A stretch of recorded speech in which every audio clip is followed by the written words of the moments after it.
देश के, हाँ चले चॉकलेट चाहिए, ठीक है मिल जाएगा। ठीक, सी देखेंगे क्या, इस क्या फिलअप करेंगे। ये है लिखा हुआ क्या है, ये किसकी वैल्यू जो लिखा हुआ। तो जस्ट याद होगा लोगों को कि एक बुलेट फायर किया गया पेंडुलम में, और ये इस केस में तो बुलेट पेंडुलम के अंदर क्या कर गया, स्टिक आउट कर गया, इम्बेड कर गया।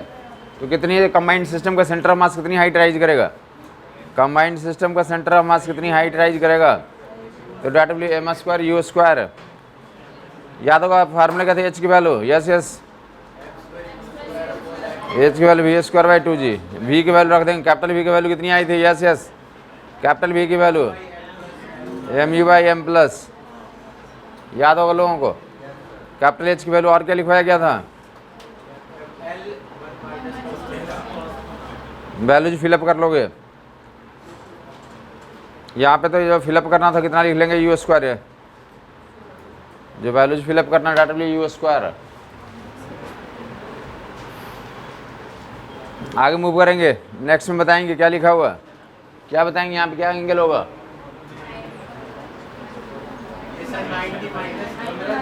हाँ जी 15 डिग्री दिया हुआ, ये 15 दिया हुआ तो कितना होगा ये एंगल, ये 15 तो ये 75 हो जाएगा, क्योंकि दोनों मिला के होना कितना चाहिए, 90 होना चाहिए, दोनों मिला के 90 होना चाहिए। 15 दिया होता है कितना हो जाएगा हमारा, 75 हो जाएगा। उसके अलावा क्या क्या कंडीशन थे इसमें, इलास्टिक कोलिजन होना चाहिए, नॉट हेड ऑन कोलिजन होना चाहिए, एंड मास आइडेंटिकल होना चाहिए, और क्या होना चाहिए, तो सेकेंड ऑब्जेक्ट रेस्ट होना चाहिए। तो कोलिजन का आफ्टर वेलोसिटी वेक्टर क्या करते हैं हमारे, म्यूचुअली परपेंडिकुलर जाते हैं। क्या लॉजिक दिया था, याद है कुछ, कैसे एक्सप्लेन करा था, प्रूविंग कैसे करा था। हाँ जी, दो उसके पास दोनों वेलोसिटीज है, उसके पास जो है तो टेंजेंट का लॉन्ग भी वेलोसिटी है यू साइन थीटा और यू कॉस थीटा। जब ये कोलिजन होगा तो कॉमन नॉर्मल का वेलोसिटी ट्रांसफर हो जाएगा, कॉमन नॉर्मल वाली इसके पास आ जाएगी और इसके पास टेंजेंट वाली रह जाएगी। तो कोलिजन के बाद वेलोसिटी वेक्टर के बीच का एंगल कितने हो जाएंगे, तो 90 डिग्री हो जाएंगे। तो यहाँ बताओ कितना लिखेंगे, tan फाई की वैल्यू कितना लिखेंगे, tan phi equal to tan theta by, tan phi equal to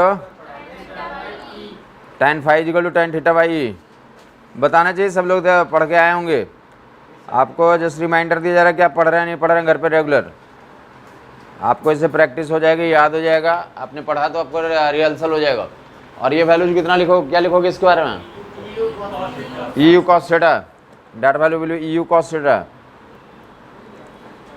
you cos theta, and ये वैल्यू कितना हो जाएगा हमारा, तो कंजर्व रहेगा। पैरेलल कंपोनेंट क्या रहता है, कंजर्व रहता है, और सरफेस का normal component E times magnify हो जाता है, सरफेस का normal component E times magnify हो जाता है। और वी की वैल्यू कितना निकालोगे, अगर ये वी लिख दें ये, तो वी की value u under root of sine square theta plus e square cos square theta, तो वी की वैल्यू भी फिलअप कर लेगा। तो आगे बता दो h1/h की वैल्यू कितनी होती है, h1/h की वैल्यू ई स्क्वायर होगा, ई होगा, या और क्या होगा, 1 होगा। h1/h की वैल्यू ई स्क्वायर होगा या ई होगा, ई का power 2n, h1/h2 will be e square, इतना ही फिलअप करना था। ये ई की वैल्यू यहाँ से निकाल लेते हैं हम लोग इस एक्सपेरिमेंट से, तो इसकी वैल्यू बताएंगे लोग, v1 equal to e times, तो v1 equal to e times u है, v1/, तो u इजिकल टू कितना हो जाएगा हमारा डेटा में, तो ई हो जाएगा। तो वैल्यू जो याद हो गया लोगों को, ऑलरेडी ये डिसीजन किया जा चुका था कि कहाँ से आता है फार्मूले, आपको याद होने चाहिए थे। हम लोग डिसीजन करेंगे, कोलिजन कर रहे थे, कोलिजन में ये देख लिया, तो उसको कंटिन्यू करते हैं, से ऊपर देखेंगे लोग, प्रोजेक्टाइल से कनेक्ट करके ऑब्जेक्टिव क्वेश्चंस कहीं पे बनाए रहते हैं, देख लोगे।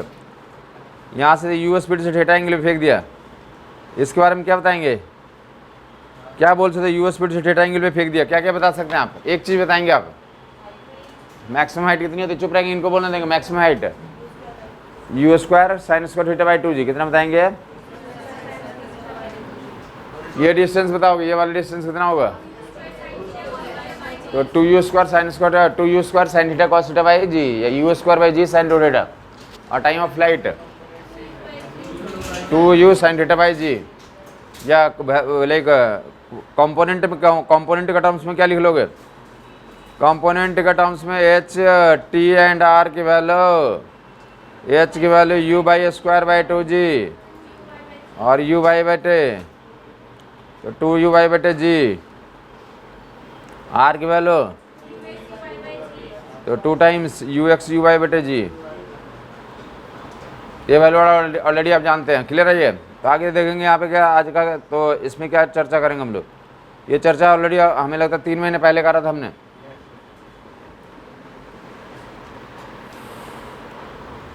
अब ये चर्चा यहाँ पे स्टार्ट होती है, ये यहाँ से यहाँ तक की चर्चा ऑलरेडी हो चुकी है। अब बोला जा रहा है कि अब जो बॉल गिरेगा यहाँ पे, यहाँ गिरा तो ये बोला कोएफिशिएंट ऑफ रेस्टिट्यूशन कितना है यहाँ पे, ई है। गिरने के बाद क्या होगा बॉल का, बॉल गिरने के बाद क्या करेगा, फिर से उठेगा, क्या करेगा। तो सवाल यही है कि अब जो आगे का जो टाइम ऑफ फ्लाइट और हाइट एंड रेंज की वैल्यूज निकालो, R1 H1 R1 T1 एक कोलिजन के बाद।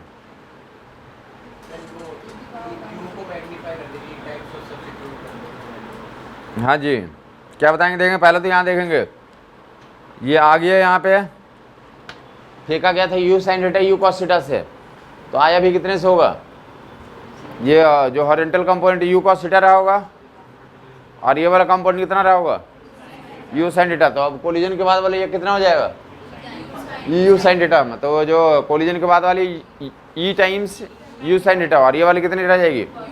तो फिर से लिख देंगे R1 की वैल्यू, T1 की वैल्यू, H1 की वैल्यू, कोलिजन के बाद इनकी वेलोसिटी कंपोनेंट लिख रहा हूँ।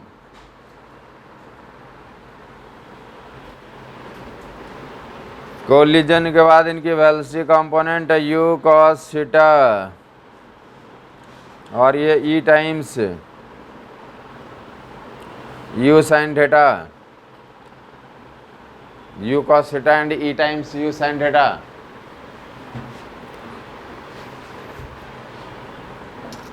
और कौन सा आज और कुछ जीके का इन्फॉर्मेशन आज का डे को, एक तो जवाहरलाल नेहरू का जन्मदिन है, एक और डे होता है जैसे होता ना कि world food day, world diabetes day, world cancer day, world ऐसा कुछ नियम होता है ना। तो आज कौन सा डे है, मंडे तो है ही, फंडे तो है ही। मंडे फंडे के अलावा वर्ल्ड डायबिटीज डे भी है आज, वर्ल्ड डायबिटीज डे भी है आज। होना चाहिए, जनरल नॉलेज तो होना ही चाहिए आपके पास। चलें, u cos theta and u sin theta, तो आप बताएंगे। अब जो यहाँ इसके बाद जो है HTR तो यहाँ पे हो गया था एक कोलिजन के बाद, H1 T1 एंड R1 की वैल्यू कितनी हो जाएगी। तो पहले कितना था, तो u बाई का स्क्वायर बाई ट्वाइस जी होता था, कितना होता था u बाई का स्क्वायर बाई ट्वाइस जी। अब u बाई क्या हो जाएगा हमारा, ये u बाई है, ये वाला u बाई है, u बाई है, u by square by twice g. ये चेंज हो जाएगा u बाई का, u बाई डैश कर लें, u by dash, u by dash कितना हो चुका है, basically e times u by है, ये कितना है e टाइम्स u बाई, हाँ है नहीं। तो directly e times e square by twice g into u by का स्क्वायर, इसको कितना ऑलरेडी माना हमने, तो h माना था। तो एक कोलिजन के बाद जो मैक्सिमम हाइट होगा कितना टाइम्स मैग्नीफाई हो जाएगा, e स्क्वायर h हो जाएगा। एक कोलिजन के बाद e स्क्वायर h, जिसको कन्फ्यूजन है बताएगा। हाँ, ये टाइम e टाइम से होगा, टाइम T1 की value u by dash by twice g, u by dash e times u by हो गया, इसी को क्या लिख देंगे e टाइम्स t हो गया।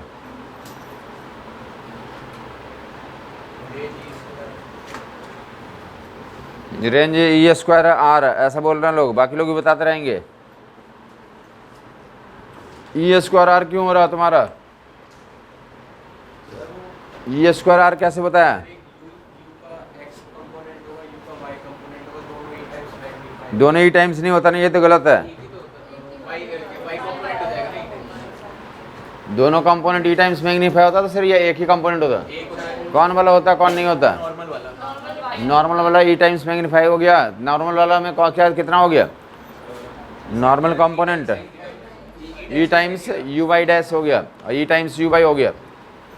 यू बाई डैश जो है ई टाइम्स यू बाई है। तो R1 की वैल्यू, जिनको नहीं समझ में आ रहा बताएगा लोग, R1 की जो वैल्यू लिखोगे, R1 की वैल्यू तो 2 times u x u y बटे जी, ये जो है डैश डैश डाल दोगे, u x dash u x के बराबर ही है, जब जो कि यू वाई डैश किसके बराबर है? ई टाइम्स यू वाई के बराबर है, ई टाइम्स यू वाई।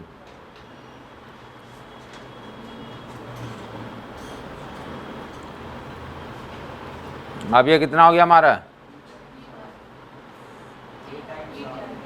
तो डाटा ई टाइम्स, समझ आ गया वो लोगों को?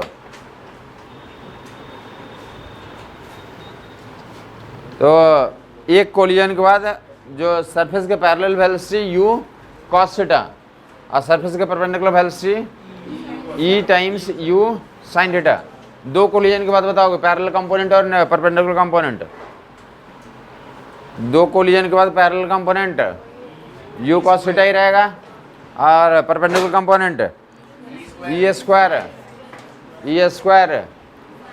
स्क्वायर इंटू यू वाई है, या e square into u sine theta हो जाएगा। ई स्क्वायर इंटू, समझ आ गया होगा? तब जो है कि nth कोलिजन के आफ्टर तो एक जनरल एक्सप्रेशन लिख लेंगे। nth कोलिजन के बाद, आफ्टर nth कोलिजन, एक कोलिजन दो कोलिजन के बाद nth कोलिजन, तो जो वेलोसिटी होती है v बाई nth कोलिजन के बाद, एक कोलिजन के बाद तो nth कोलिजन के बाद v बाई जो होगा e का power n into u sine theta, जबकि वी एक्स nth कोलिजन के बाद ये ऐसा ही रह जाएगा। उसके अलावा nth कोलिजन के बाद तो height, maximum height, time of flight,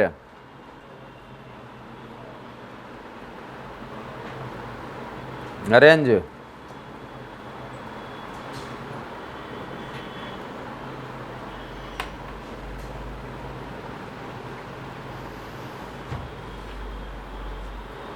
ई का पावर n इंटू आर। कर लोगे ना? कितने कोलिजन होंगे? एक होंगे, दो होंगे, तीन होंगे, चार होंगे, कितने होंगे? इन्फिनाइट कोलिजन होंगे। समझ आई बात नहीं आई? तो अगर किसी को इंटरेस्ट है, वैसे जरूरत पड़ेगी नहीं, किसी को इंटरेस्ट है तो क्या क्या और कर सकते हैं घर पे? आज फिर से बॉल लाना भूल गया, बताएंगे कितने कोलिजन होंगे इन्फिनाइट, और क्या क्या पूछा जा सकता है? और क्या क्या पूछा जा सकता है? ये कितना टोटल डिस्टेंस ट्रेवल किया? ऐसा यहाँ से फेंके थे तो ऐसे जाएगा, फिर ऐसे जाएगा, फिर ऐसे जाएगा, ये चलता ही रहेगा ना। तो ये टोटल डिस्टेंस कितना ट्रेवल कर लेगा हॉरिजॉन्टल में? समझ नहीं आया कुछ? ऐसा चलता जाएगा ना ये। तो ये डिस्टेंस कितना हो गया? आर हो गया। ये कितना हो गया? R1, ये R2, ये R3, या R4, ऐसे। तो सबको टोटल डिस्टेंस निकालना होगा तो कितना निकाल लेंगे आप? तो डेट भी R plus R1 plus R2, सबकी वैल्यूज आपको पता है। समझ नहीं आया कुछ? तो ऐसे कंटिन्यू कर सकते हैं कोई, तो इसका लिमिट नहीं होता कहाँ तक हम डिसीजन कर रहे हैं। इनफाइनाइट टाइम्स तक R1 की value e times r, common वगैरह लेकर के जोड़ सकते हो। R plus e times r common ले लिया, 1 प्लस ई, कितना हो जाएगा ये इनका सम?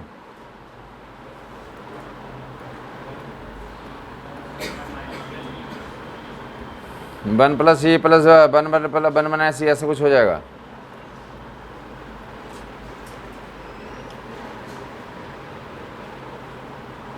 एलसीएम वगैरह ले लिया होगा लोगों ने? यस, पहले तो R था, उसके बाद R1, R2, R3 ऐसे जोड़ दिया सबको। R1 की value e times r, R2 की value e into capital r, R3 की value e square into capital r. E r common ले लेंगे, 1 प्लस ई प्लस इन्फिनाइट 1 बटे 1 माइनस ई, ओके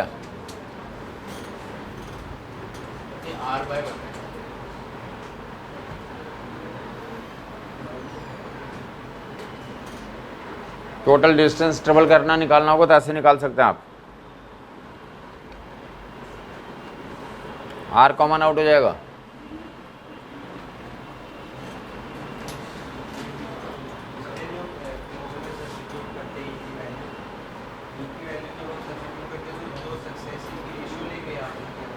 हाँ जी, कॉमन रेशियो बोलते हैं सेकेंड और फर्स्ट टर्म का रेशियो को। तो कॉमन रेशियो फार्मूला क्या था, 1 + r square up to infinite terms तक के लिए तो 1/1 - r।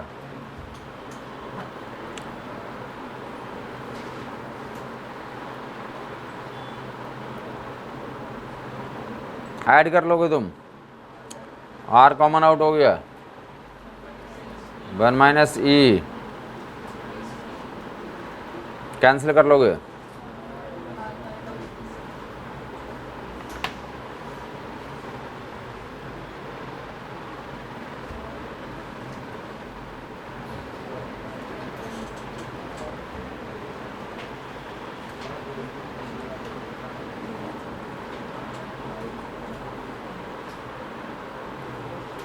तो ऐसे टोटल टाइम भी निकालना हो सकता है। समझ में आ गया होगा लोगों को कि ये करस्पॉन्डिंग टाइम जो है तो यहाँ पे जो लगेंगे ऐड ऑन कर सकते हो अब तुम। यहाँ पे जो टाइम लगा कैपिटल टी और यहाँ पे कितना लग गया ई टाइम्स टी, और यहाँ पे ई स्क्वायर टी। कहाँ तक जाएंगे ऐसे, ये समझ आ गया होगा लोगों को, इन्फिनाइट टर्म्स तक जाएंगे। तो total time that will total time. मैं बोलते थे इनकी कोई ज़्यादा ज़रूरत है नहीं, वैसे अगर कहीं पूछ दिया तो ऐसे किया जाता, वहाँ भी ऐसे किया था। ऐड ऑन कर लोगे, किसका आ रहा है कुछ, कैपिटल टी कॉमन आउट हो जाएगा। ये वैसे ही करेंगे, जोड़ देगा जल्दी से लोग, 1/1 - e।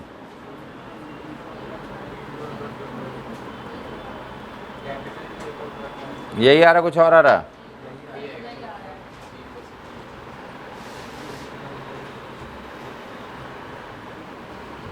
परफेक्टली इलास्टिकली कितना हो जाएगा,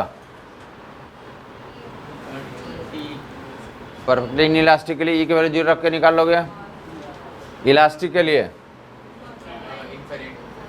इन्फिनाइट, क्योंकि इलास्टिक में तो ऐसे ऐसे चलता ही रहेगा, न्यूटन लॉ बोलता है, तो ऐसा ऐसा ये कर्व कंटिन्यू होता ही रहेगा। तो डेट विल इन्फिनाइट डिस्टेंस अपने आप वेरीफाई हो जाएगा यहाँ से, इन्फिनाइट टाइम इन्फिनाइट डिस्टेंस तक चलता ही रहेगा। तो कोलिजन का बॉल एंड अर्थ का कोलिजन के लिए तो आइडेंटिफाई कर लिया होगा। बाकी जो आप देख लेंगे यहाँ पे एक ऐसा केस दिया रहता है। पहले तो बताओगे तुम लोग कि ऐसे ही प्रोजेक्टाइल को तो ऐसे फेंक दिया गया, फिर से बोलता रहा कि यहाँ से फायर करोगे तब क्या होगा, जो भी प्रोजेक्टाइल होगा क्या करेगा जा करके। प्रोजेक्टाइल यहाँ से फायर किया तुमने, ये वॉल है, वॉल प्रोजेक्टाइल जा करके यहाँ से कोलाइड कर रहा है। प्रोजेक्टाइल इस दीवार से जाकर क्या कर रहा है, कोलाइड कर रहा है।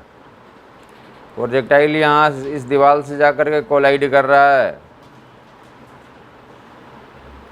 तो कोलिजन के बाद की वेलोसिटी निकालनी है, कोलाइड करेगा ना, कोलाइड करेगा तो उसके बाद बॉल की वेलोसिटी बतानी है। स्पीड दिया हुआ पहले तो 100 मीटर पर सेकेंड, 100 मीटर पर सेकेंड 37 डिग्री पे फायर किया गया था। 100 मीटर पर सेकेंड 37 डिग्री से फायर किया गया था। जिनको भी कन्फ्यूजन हाँ ये हॉरिजॉन्टल कंपाउंड है, वर्टिकल कंपाउंड पहले बता दोगे। 100 मीटर पर सेकंड 37 डिग्री फायर किया गया, हॉरिजॉन्टल कंपाउंड और वर्टिकल कंपाउंड।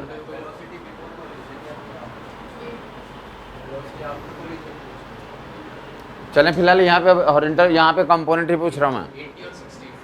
80 एंड 80 कौन सा कंपोनेंट, हॉरिजॉन्टल वाला, और वर्टिकल वाला, वर्टिकल वाला 60 आ रहा है। वर्टिकल कंपोनेंट कितना आ रहा है, क्लियर बात है ये। Horizontal component and vertical component देगा इधर। अब सवाल ये है कि ये कितना दिया हुआ तुम्हारा, तो डैट इज 160 मीटर से फेंका गया, 160 मीटर से फेंका गया। कितने डिस्टेंस से फेंका गया, 160 मीटर इतना डिस्टेंस से फेंका गया। तो सवाल ये है कि कोलिजन के बाद ये आकर के जो प्रोजेक्टाइल इस दीवार से टकराएगा, ये दीवार से टकराएगा। समझ आया लोगों को? तो ये सवाल ये पूछा जा रहा है तुमसे कि इनके velocity of projectile after collision पूछा जा रहा है। वेलोसिटी ऑफ प्रोजेक्टाइल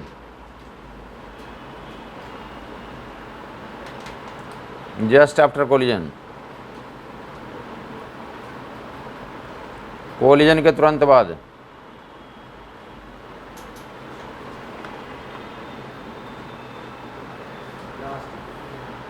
ई की वैल्यू दिया हुआ 1/2। कोलिजन जो हो रहा है उसके लिए ई की वैल्यू कितना दिया हुआ, 1/2 दिया हुआ।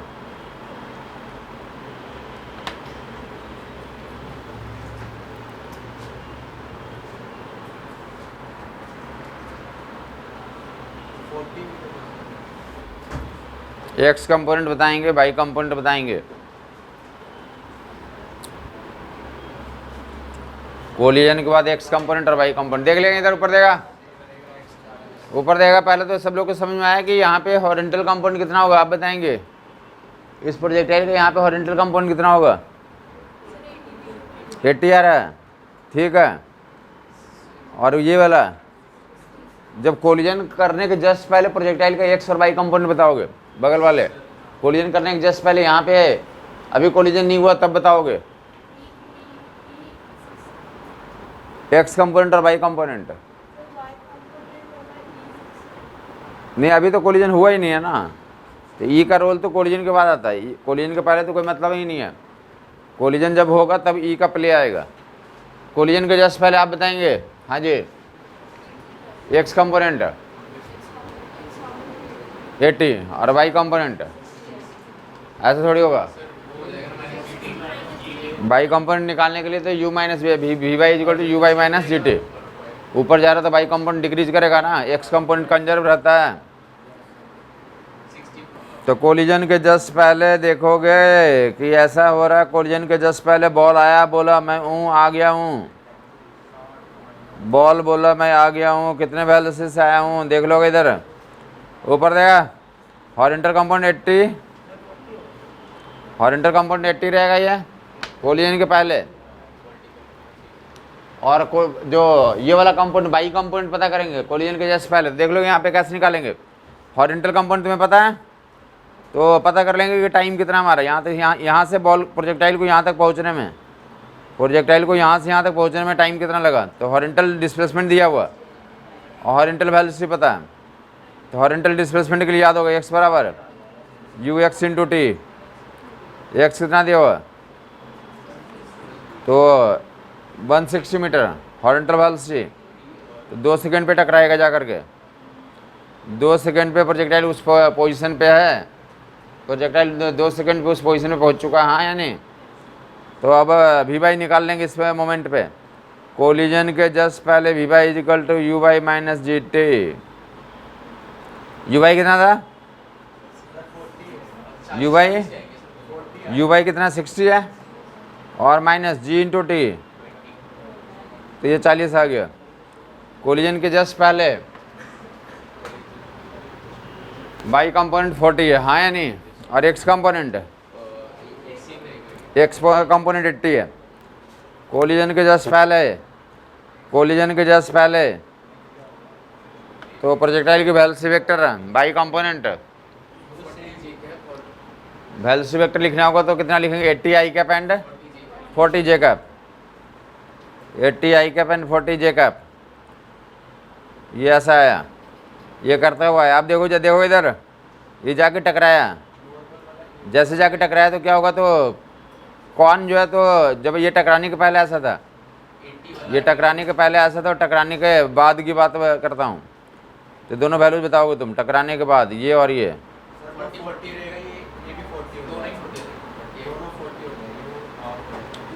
तो हम जानते हैं कि क्या होगा। ये वाला कंपोनेंट क्या हमारा, ये जो कोलिजन हो रहा है तो सरफेस के पैरेलल है।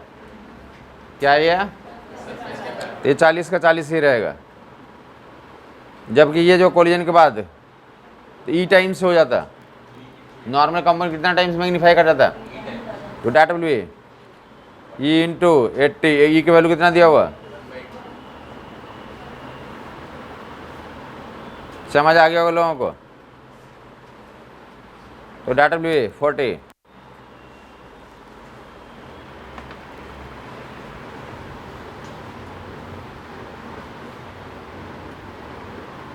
कोलिजन के बाद प्रोजेक्टाइल की वेलोसिटी वेक्टर है,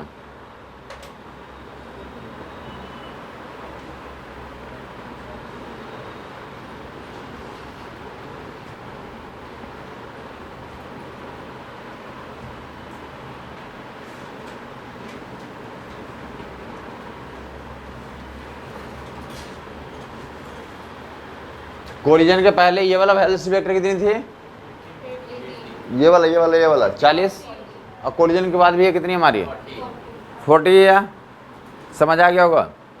और हॉरिजॉन्टल कंपोनेंट, तो अब सवाल ये पूछा जा रहा है कि 40 हो गया, हॉरिजॉन्टल कंपोनेंट 40 हो गया।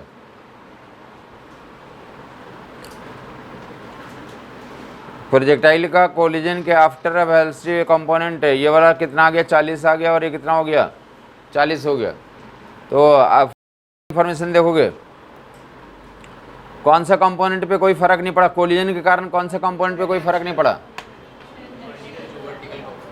ये वाला कंपोनेंट पे कोई फर्क नहीं पड़ा, आया था ऐसे और लौट गया ऐसे, समझ आई बात नहीं आई। तो सवाल अब ये पूछा जा रहा है, यहाँ तक किसी को दिक्कत है बता देगा,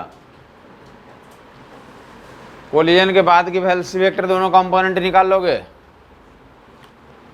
यहाँ पे ऐसा तो किसी को कन्फ्यूजन नहीं हो रहा कि पहले जो हमने बोला था कि normal component E times magnify हो जाता और सरफेस के पैरेलल कंपोनेंट अनचेंज रहता, किसी को ऐसा तो नहीं लग रहा कि ये जो है तो हॉरिजॉन्टल और वर्टिकल कंपोनेंट, किसी को लग रहा है क्या यहाँ पे जो है तो जो हमें जो ग्राउंड फ्रेम में जो यहाँ पे देख रहे थे, तो कौन सा कंपोनेंट वर्टिकल, अगर हॉरिजॉन्टल अगर सोचोगे तुम कौन सा कंपोनेंट, तो हॉरिजॉन्टल कंपोनेंट क्या रहता था वहाँ पे, सेम रहता था, जबकि यहाँ पे हॉरिजॉन्टल कंपोनेंट क्या हो गया, तो मैग्नीफाई हो गया। इस केस में हॉरिजॉन्टल कंपोनेंट क्या हो गया, कारण क्या है ऐसा होने का, इस वाले सरफेस के लिए तो क्या है वो नॉर्मल कंपोनेंट हो गया, जो हॉरिजॉन्टल कंपोनेंट प्रोजेक्टाइल का वो इस सरफेस के लिए क्या हो गया हमारा नॉर्मल कंपोनेंट हो चुका, हाँ या नहीं। फिलहाल हमने जो डायलॉग लिया था कि सरफेस के नॉर्मल कंपोनेंट, तो कोई दिक्कत नहीं आ रही होगी लोगों को, सरफेस का normal component E times magnify होता है, यहाँ पे सरफेस का नॉर्मल कंपोनेंट क्लियर कट दिख रहा है कि 80 है, सरफेस का नॉर्मल कंपोनेंट कौन सा कंपोनेंट है 80 है, तो कोलिजन के बाद ई टाइम्स हो जाएगा, हाँ या नहीं। अब बताओगे तुम लोग कि यहाँ तक तो क्वेश्चन इसके बाद स्टार्ट होता है, इतना तक मान लिया तक तुम ऑलरेडी प्रोजेक्टाइल में पढ़ चुके हो, ये सब कर लोगे, क्वेश्चन इसके बाद स्टार्ट होता है। टाइम ऑफ फ्लाइट पे क्या असर पड़ेगा, इस प्रोजेक्टाइल का टाइम ऑफ फ्लाइट कितना होगा, सेम रहेगा, तो कितना टाइम ऑफ फ्लाइट है,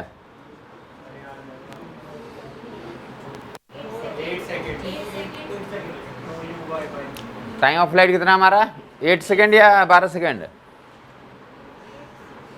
8 है टाइम ऑफ फ्लाइट या 12 है, टाइम ऑफ फ्लाइट 8 सेकेंड है या 12 सेकेंड है। टाइम ऑफ फ्लाइट कैसे निकालते थे हम लोग, ये ऐसा एक्स कंपोनेंट और वाई कंपोनेंट, ये कितने से फेंक दिया 100 मीटर पर सेकंड से, एक्स कंपोनेंट कितना आ गया हमारा, और वाई कंपोनेंट ये कितना आता 60 आ रहा था, ये 60 एंड 80, 100 मीटर पर सेकंड से फेंक दिया, 100 इंटू 4/5 तो 80, लाइक टाइम ऑफ फ्लाइट कैसे निकालते हैं, 2 टाइम्स यू वाई बटे जी, 2 टाइम्स यू वाई बटे g, 2 times time of flight निकालेंगे, टाइम ऑफ फ्लाइट निकालेंगे, टाइम ऑफ फ्लाइट निकालेंगे, time of flight 2 times u y बटे जी, 2 टाइम्स 80 लिखूँ या 60 लिखूँ, तो डाट लो 60, कैंसिल करो, कितना आ गया ये 12 सेकेंड आ गया।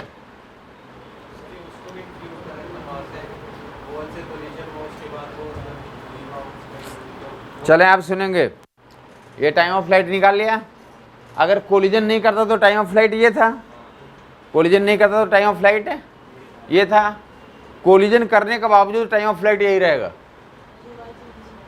टाइम ऑफ फ्लाइट चेंज नहीं होगा। क्यों चेंज नहीं होगा? क्योंकि बाई कंपोनेंट पे कोई फर्क नहीं पड़ा। कोलिजन बाई कंपोनेंट पे कोई फर्क नहीं डाला। उसने समझेगा, काफ़ी लोग को परेशानी चलती है इसमें। देखोगे ऐसे आ रहा था प्रोजेक्टाइल, प्रोजेक्टाइल आ रहा था, कितनी कितनी कंपोनेंट थे इसके? तो 60 एंड 80 हैं। मान लो कि 60 एंड 80 से आता ये जो प्रोजेक्टाइल। अगर दीवार नहीं होता तो कैसे जाता? ऐसे जाता। दीवार नहीं होता तो ऐसे जाता, इधर से चला था, ऐसे जाके उधर गिरता। टाइम ऑफ फ्लाइट कितना सेकेंड? 12 सेकेंड। ठीक है। ये कोलिजन होने के बाद जो देखोगे आया, कोलिजन के जस्ट पहले ऐसे आया यहाँ पे, जो भी वहाँ पे, तो यहाँ पे इसकी कंपोनेंट कितनी हो चुकी है? 40 हो चुकी है। तो 40 का 40 रहा ना, कोलिजन पे कोई फर्क तो नहीं डाला ना उस पर।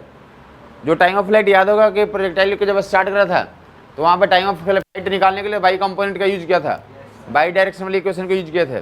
तो बाई डायरेक्शन वाले वेलोसिटी पे कोई इफेक्ट नहीं डालता, कोलिजन कोई इफेक्ट। तो ये मतलब दीवार से टकराने के बावजूद इनका टाइम ऑफ फ्लाइट पे कोई फ़र्क नहीं पड़ेगा। टाइम ऑफ फ्लाइट पे कोई फ़र्क नहीं पड़ेगा। ये ऐसे अगर दीवार नहीं होता तो ऐसे जाके ऐसे गिरता। अब दीवार होने के बावजूद ऐसे जा करके ऐसे लौट के गिरेगा। समझ ये बात नहीं है? वापस करेगा। टाइम ऑफ फ्लाइट पे कोई फ़र्क नहीं पड़ेगा। हवा में जो रहने का इसका तो लेगी टाइम है, उस पर कोई फ़र्क नहीं पड़ेगा। तो यहाँ से यहाँ total time of flight 12 second पता है। यहाँ से यहाँ तक कितना टाइम लग चुका है? 2 सेकेंड। तो वापस लौटने का और कितना टाइम पता चल गया? 10 सेकेंड। वापस लौटने का टाइम कितना पता चल गया तुम्हें? 10 सेकेंड पता चल गया। वापस लौटने का टाइम 10 सेकेंड पता चल गया। समझ आ गया?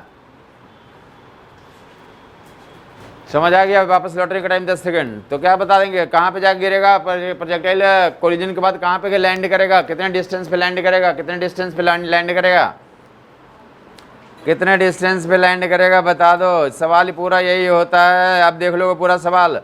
ये सब मैंने पूछा था, बस बीच वाली बातें हमने पूछा था कि कोलिजन के जस्ट पहले यहाँ पे कितना होगा, कोलिजन के जस्ट बाद इस पर कितना होगा। ये सब वैसे मैंने क्वेश्चन पूछ लिया था, बट एक्चुअल क्वेश्चन यही लिख रहा था कि यहाँ से फायर कर गया 100 मीटर पर सेकंड से 37 डिग्री पे, कितनी डिस्टेंस है? 160 मीटर। तो बॉल कहाँ पे गिरेगा ये पता करना था। तो बॉल गिरेगा तो क्या कहेंगे? यहाँ से कोलाइड कर दिया, कोलिजन करने के बाद अब कितना टाइम हवा में रहेगा? वो 10 सेकंड और रहेगा। तो 10 सेकंड में तो हॉरिजॉन्टल डिस्प्लेसमेंट कितना हो जाएगा? लौटेगा ना ये। तो हॉरिजॉन्टल कंपोनेंट कितना है उसका? 40 है। तो हॉरिजॉन्टल डिस्प्लेसमेंट कितना हो जाएगा? ये हॉरिजॉन्टल डिस्प्लेसमेंट, ये हॉरिजॉन्टल कंपोनेंट 40 है। तो अब ये कहाँ पे जाकर बाउंस से लेके फॉल करेगा? 40 है। अब ये ऐसे जाके यहाँ से लौटेगा। तो हॉरिजॉन्टल डिस्प्लेसमेंट कैसे निकाल लोगे? कहाँ पे जाके गिरेगा? एक्स डैश, यहाँ से यहाँ तक एक्स डैश। तो 40 इंटू टी,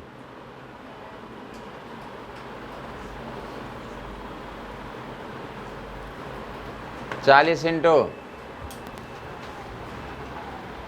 कहाँ पे जाके गिर गया? 400 मीटर डिस्टेंस पे गिरेगा। दीवार से कितने मीटर डिस्टेंस पे तो स्ट्राइक करेगा ग्राउंड को? समझ आ गया लोगों को?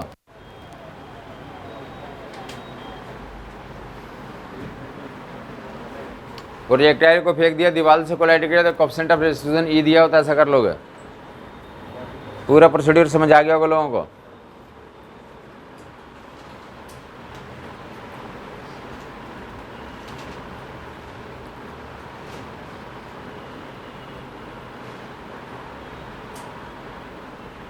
तो अब देखें आप क्वेश्चन क्या है, जल्दी से एक वैल्यू निकाल लोगे तुम। ये क्या है? तो दीवार है, और ये क्या है? तो ऐसा हॉरिजॉन्टल से डी डिस्प्लेसमेंट पे, हॉरिजॉन्टल से डी डिस्प्लेसमेंट पे कुछ भी मान ले, किसी को भी मान ले। ये गर्ल है, क्वेश्चन में गर्ल ही लिखा रहता है।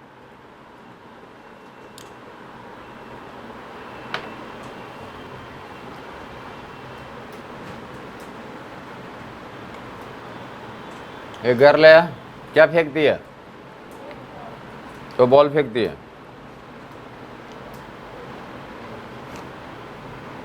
कितने डिस्टेंस पे गर्ल है? डी डिस्टेंस पे। यू स्पीड से थीटा एंगल पे फेंक दिया, यू वेलोसिटी से थीटा एंगल पे, तो गर्ल ने एक बॉल को फेंक दिया,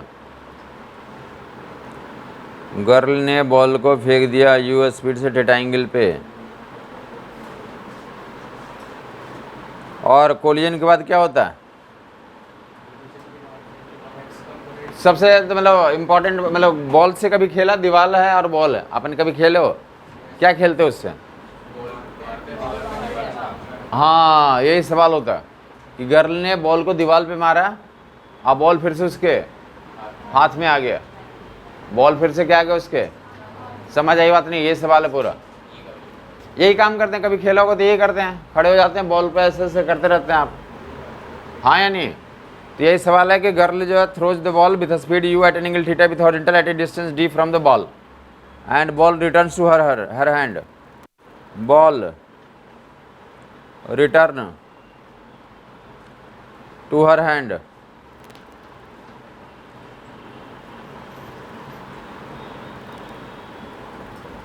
बॉल उसके हाथ में रिटर्न हो जाता है, तो ई की वैल्यू निकालनी है।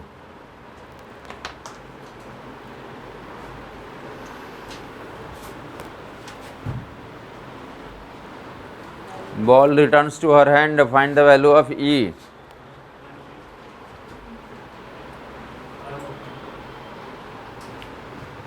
ये बन नहीं आएगा।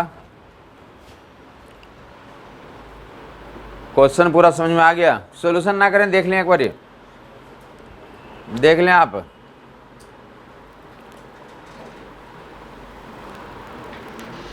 प्रोसेस क्या होगा हम जानते हैं कि जो टाइम ऑफ फ्लाइट होगा, ऊपर देगा लोग, बॉल जो है से गया, बॉल गया गया गया, बंद कर ले, कलम को भी बंद करके समझ ले, हर एक किताब में सवाल दिया हुआ। इंपॉर्टेंट ये है कि हम समझ लें और जब एग्जामिनेशन होता तो उसमें सही कर दें इस काम को। तो क्या काफ़ी लोग ऐसा मान लेते हैं कि दीवार मैक्सिमम हाइट पे है, मैक्सिमम हाइट पे नहीं, ऐसा कुछ बोला क्या? R/2 पे ऐसा बोला क्या?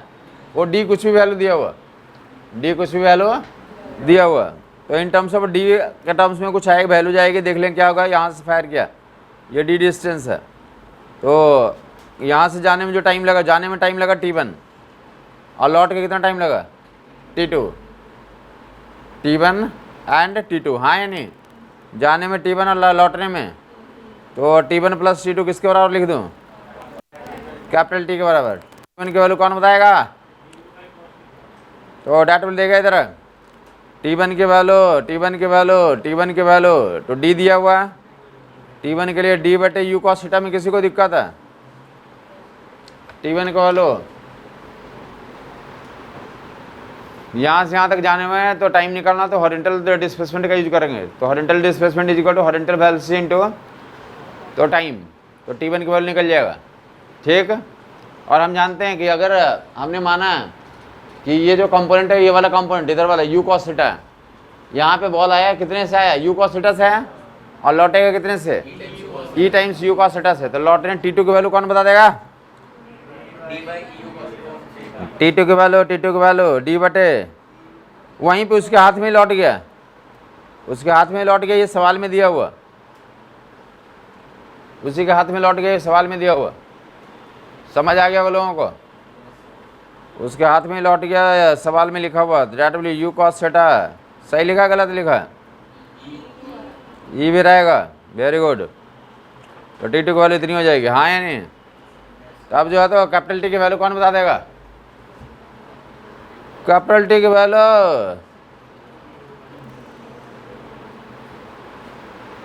कैपिटल T की वैल्यू 2U sin थीटा भाई जी। अरे कैपिटल T तो पता ही है ना, टोटल टाइम ऑफ फ्लाइट में कोई फर्क नहीं पड़ता, पहले समझ लिया तुमने। 2U sin थीटा भाई जी, तो T1 plus T2 is equal to capital T, T1 plus T2 is equal to capital T, रख दें।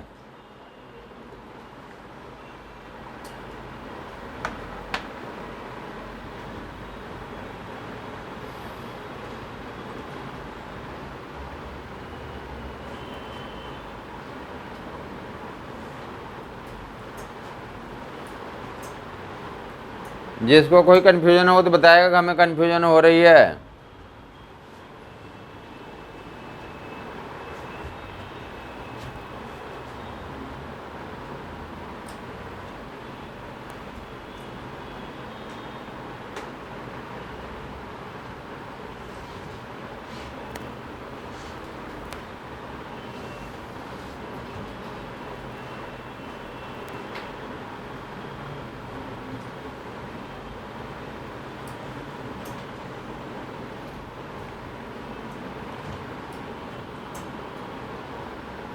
डी बटे u cos theta plus d upon e u cos theta equal to 2u sine theta by जी।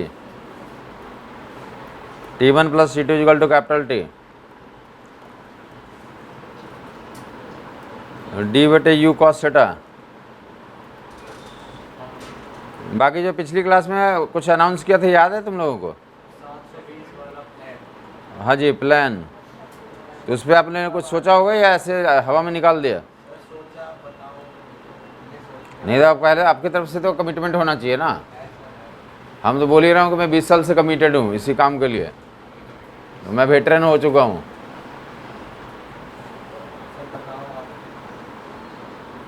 अरे बोल, तुम मुझे बोलना चाहता हो कि मैं कमिटेड हूँ, तो ये कमिटेड हैं अभी। बाकी लोग भी अपने आप को मोटिवेट करें। अभी कुछ और टाइम दिया जा रहा है। कब? फ्राइडे को अनाउंस किया था। हाँ, अभी कमिटेड हैं सब लोग। अभी कमिटेड हो सकते हैं। अभी फ्राइडे तक का टाइम है। जोरदार प्लान के साथ आएंगे कि इस बार कमिटमेंट ऐसा रखना है कि लाइक क्या बोलते हैं कि हाँ, एक बार डायलॉग बोलना चाह रहे हो तुम? ये डायलॉग बोलना चाह रहे हैं? नहीं, तुम बोलो ना। अरे बोलना चाहिए ना तुम्हें, ये तुम्हें बोलना जरूरी होता है। ओके।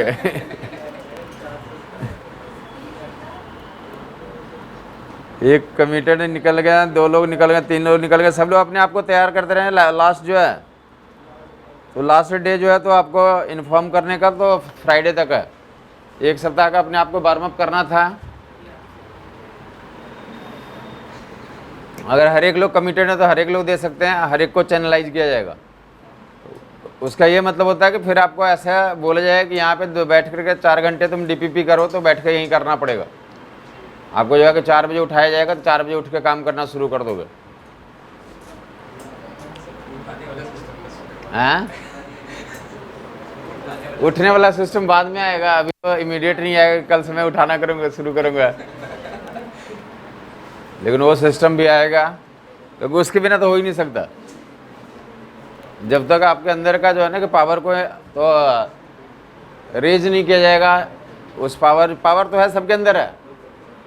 हर एक बच्चे के अंदर पावर है कि 720 में अपने आप को कन्वर्ट कर सकता है। बट उस पावर को क्या करना पड़ता है? तो जागृति देनी पड़ती है कि जाग जाओ तुम पावर। जब तक वो पावर नहीं जागेगा तो फिर कैलकुलेशन करने का कोई मतलब नहीं है। वहाँ पे भी जाके गड़बड़ कर सकते हैं। से ऊपर देखेंगे तो यहाँ से ई की वैल्यू निकाल लोगे तुम। डी बटे u cos theta plus d बटे u cos theta equal to कितना आ गया हमारा? 2u sine theta by g. 2u sine theta by e की वैल्यू निकाल लोगे यहाँ से तुम। इसके बाद का कैलकुलेशन तो कर सकते हैं आप लोग। ई की वैल्यू हमें फाइंड आउट करनी है। ई की वैल्यू फाइंड आउट करनी है।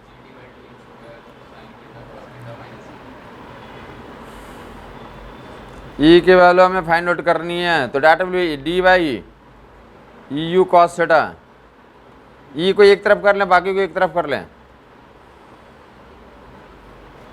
ये थीटा अगर यहाँ पे काफ़ी लोगों को लग सकता है कि काफ़ी लंबा आंसर आ रहा है, बट आंसर इसी फॉर्मेट पे आएगा। जब एक्चुअल क्वेश्चन रहेगा तो ये थीटा की वैल्यू दिया रहेगा। क्या दिया रहेगा?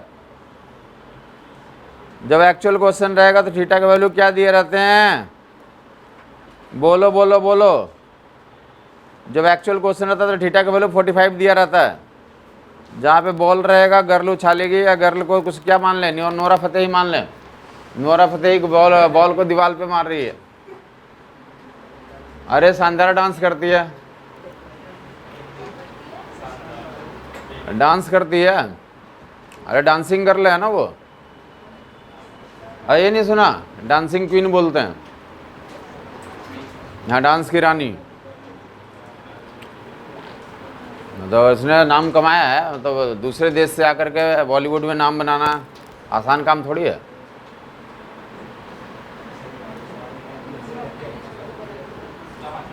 हाँ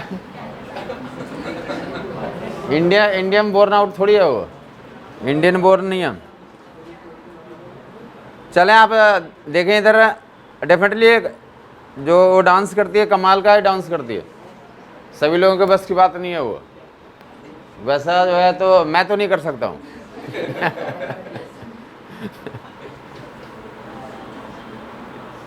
चलो अब डी बटे u cos theta is equal to 2u sin theta by g minus d बटे यू कॉस थीटा। थीटा का वैल्यू कितना, स्पेशल केस में 45 के जहाँ पे क्वेश्चन मिलेगा तो क्या मिलेगा तुम्हें, ई थीटा के टर्म्स में तो ऐसे ही कुछ आंसर आएगा, यहाँ से ई की वैल्यू निकाल सकते हो, बट जो क्वेश्चन एक्चुअल रहेगा तो क्या रहेगा वहाँ पे, तो इन टर्म्स ऑफ तो डैट विल बी 45 डिग्री दिया रहेगा, तो 45 डिग्री के लिए तो रख लो वहाँ पे वैल्यूज, निकल के आ जाएगा। 45 डिग्री के लिए कितना आ जा रहा है, डी बटे ई यू कॉस 45 कितना होता है बोलो, 1/√2, यहाँ पे कितना लिख लोगे 2u बाई √2 जी, ऐसा लिख दूँ, साइन 45 भी 1/2 और माइनस डी बटे यू बाई √2, नीचे √2 ऊपर डाल दूँ, बोलो बोलो बोलो, यहाँ पे cos 45 1/√2 ऊपर चला जाएगा, 2u बाई जी तो है ही, साइन 45 इतना, साइन 45 1/√2 और डी बटे यू 1/√2, √2 ऊपर आ जाएगा। किसी को कन्फ्यूजन है बताएगा लोग, √2 सब जगह से मार दूँ, यहाँ से यहाँ से यहाँ से मारा जाएगा, ये सारा मारा जाएगा, जिनको कन्फ्यूजन है बता देगा। यहाँ से √2 बचा था, यहाँ पे यहाँ √2 यहाँ √2 यहाँ √2 हट गया, कितना बच गया ये, डी बटे e u is equal to g and u square minus d g हैं, सही है, ये एलसीएम में u square minus g d, very good. तो क्या कर लोगे तुम, यू मारा जाएगा, ई की वैल्यू कितना आ गया, यही ऑप्शन दिया रहेगा, G D by you square minus d जी, तो ऐसे 4 ऑप्शन में दिया रहेगा।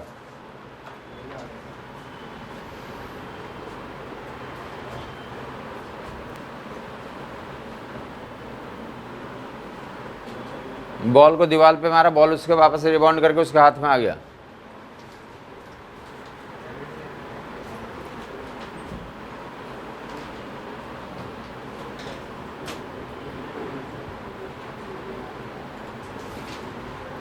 लॉसिन का इंटीग्रल का क्या फार्मूला था, याद है लोगों को, 1/2 m1 m2 by m1 plus m2 u1 minus u2 का whole square 1 minus E square. तो u1 u2 देकर भी सवाल होते हैं, तुम जहाँ पे यूटिलाइजेशन करना हो तो कर लोगे, एक जल्दी से कैलकुलेट कर लें। ये जा रहा है, ये m1 u1 से जा रहा है, m2 u2 से जा रहा है, कोलिजन करने का तो वेलोसिटी ले लोगे, ये जो है तो ट्वाइस आई कैप से जा रहा है, और ये कितने से जा रहा है, थ्राइस माइनस आई कैप से जा रहा है। क्या निकालना तुम्हें, तो डेल्टा के निकालना, मासेस दिए हुए m1 m2 दिए हुए, m1 2 किलो और m2 4 किलो। लॉसिन का इंटीग्रल जी निकालना है, डेल्टा के निकालना, ई के वैल्यू दिया हुआ 1/2 है, कोएफिशिएंट ऑफ रेसिस्टेंस 1/2 दिया हुआ। कुछ समझ नहीं आया लोगों को, बस वैल्यूज पुट करना, लॉसिन का इंटीग्रल भी निकालने के सवाल होते हैं, फार्मूला में डाल दोगे 1/2 m1 m2 by m1 plus m2 u1 minus u2 का whole square 1 minus E square. Kinetic energy में लॉस पे भी क्वेश्चंस आए हैं एग्जाम में, सुन लोगे क्वेश्चंस जो आते हैं, तो पूरे एग्जाम में अभी तक जो क्वेश्चंस हैं सुन लोगे, V1 निकालो, V2 निकालो, E निकालो, लॉसिन काइनेटिक एनर्जी निकालो, यही सवाल आते हैं। पूरे 20 साल 30 साल के क्वेश्चन में देखोगे तो कभी V1 पूछा है, V2 पूछा है, E पूछा है, कोएफिशिएंट ऑफ रेसिस्टेंस पूछा है, या क्या पूछा है, लॉसिन काइनेटिक एनर्जी, यही 4 टाइप के क्वेश्चंस मेजर रूप से आए हैं। कोएफिशिएंट ऑफ रेसिस्टेंस निकालने के सवाल आए हैं, तो डाटा बच्चा बच्चा बोल रहा, क्या कर लेंगे हम लोग, loss in kinetic energy formula हमारे पास है।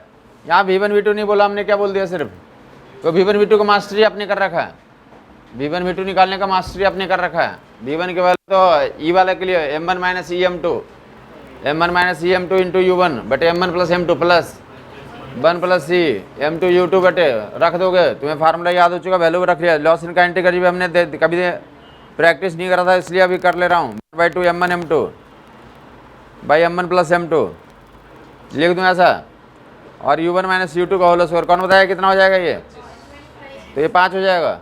U1 plus U1 minus U2 करोगे 5 आ जाएगा, मैग्नीट्यूड का स्क्वायर करेंगे तो कितना आ गया, 25 हो गया। मैग जो आई डॉट आई 1 हो जाएगा, आई डॉट आई क्या हो जाएगा, समझ आई बात नहीं, तो 25 हो गया 5 स्क्वायर। अब 1 माइनस ई स्क्वायर है 1 माइनस 1/4, गुना उना कर लोगे 4 2 बटे 3 25 3 बटे 4 12, loss in kinetic energy 12.5 joule.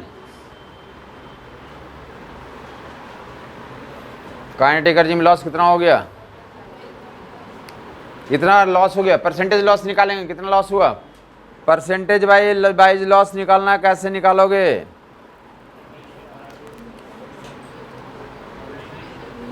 Percentage wise बताना कितना परसेंट लॉस हो गया। परसेंटेज में पूछा जाएगा तो क्या बताएंगे, डेल्टा के अपॉन इनिशियल काइनेटिक एनर्जी कितनी थी उससे पता करेंगे ना।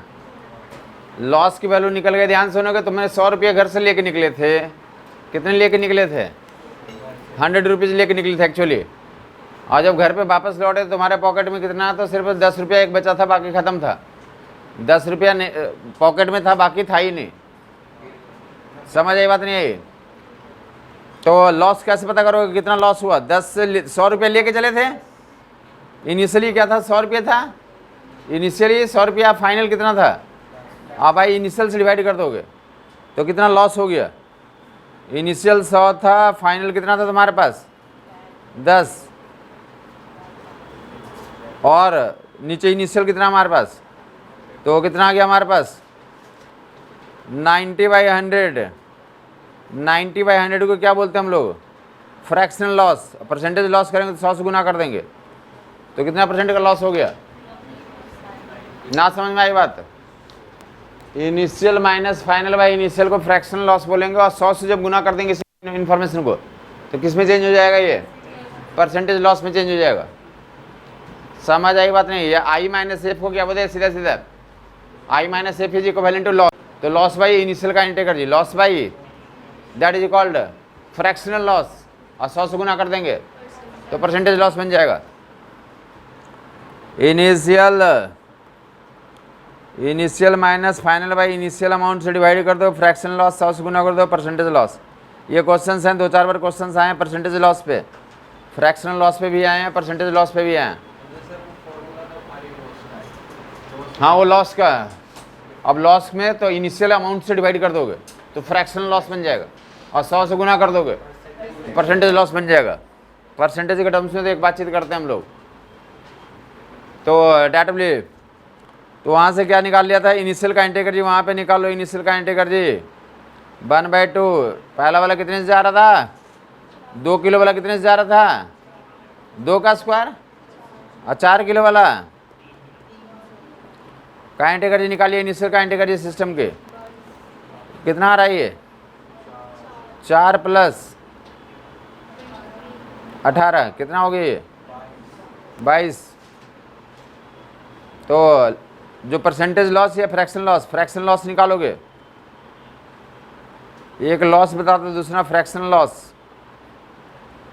फ्रैक्शनल लॉस के लिए तो कितना बताएंगे, 12.5 लॉस हो गया, और एक्चुअल 22 था।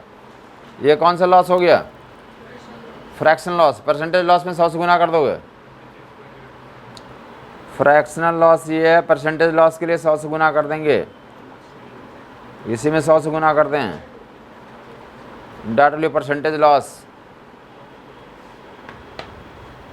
कुछ समझ नहीं आया, बस भी अनुमान लगा सकते। जो लॉस हुआ 50% से ज़्यादा है कम है, ज़्यादा है, क्योंकि टोटल एनर्जी हमारे पास 22 जूल था, 50% में तो 11 जूल हो गया, लॉस 12.5 है, मतलब 50% से तो ज़्यादा है।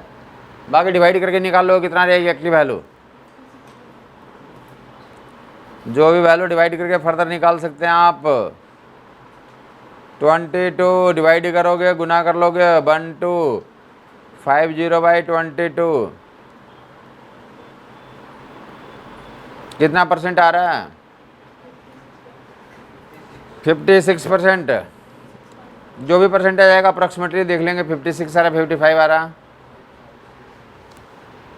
22 से काटोगे तो कट जाएगा एक बारी कितना, तो 5 से जाएगा, 110 आएगा, 15 तो 150 हो जाएगा, तो 56 पॉइंट समथिंग आएगा, अप्रॉक्सीमेटली 56% लिखा गया। किसी को कन्फ्यूजन है बताएगा? ऐसे पूरी बात कर लिया हमने। या तो U1 U2 दिया हुआ था, डायरेक्ट लॉस निकल जाएगा, और लॉस बाई इनिशियल तो क्या निकल जाएगा हमारा, तो फ्रैक्शन की वैल्यू निकल के आ जाएगी। किसी को कन्फ्यूजन चल रहा बताएगा लोग? तो जल्दी से 1 मोर एक कैसे कर लें। 2 पार्टी के लिए कोलिजन के लिए ऐसा बोला हुआ कि मासेज जो है 3 किलो और 6 किलो का 2 लोग हैं, 3 किलो और 6 किलो वाले ऐसे जा रहे हैं। अब 3 किलो एंड 6 किलो ये कितने से जा रहा है? 10 मीटर पर सेकेंड, 10 मीटर पर सेकेंड, और ये 5 मीटर पर सेकेंड। हाँ, दोनों के बीच में कोलिजन हो रहा है। ई की वैल्यू दिया हुआ 1/2, तो फिर से वही निकालना है कि पहले तो लॉस इन काइनेटिक एनर्जी निकालें, फ्रैक्शनल लॉस निकालें, परसेंटेज लॉस निकालें। एक जा रहा कहाँ है? एक एक्स एक्सिस में जा रहा है, दूसरा कहाँ जा रहा है? बाई एक्सिस में जा रहा है। एक जो है तो एक्स एक्सिस में जा रहा है, दूसरा किस में जा रहा है? बाई एक्सिस में जा रहा है। पहले तो फिर लॉस इन काइनेटिक एनर्जी बताओगे तुम लोग। Loss in kinetic energy, loss in kinetic energy, loss in kinetic energy का मैग्नीट्यूड देख लेंगे। मैं ये क्वेश्चन को क्यों उठाया हूँ, या वो एग्जाम में क्यों पूछते हैं ऐसा। 1/2 m1 m2 by m1 plus m2 u1 minus u2 का होल स्क्वायर, 10 - 5 का होल स्क्वायर, 10 - 5 का होल स्क्वायर कर दो, गलत हो जाएगा। इसी पॉइंट के लिए क्वेश्चन को उठाया हूँ। यहाँ पे क्या लिखो? 10 i कैप माइनस ये कैप, ये लिखोगे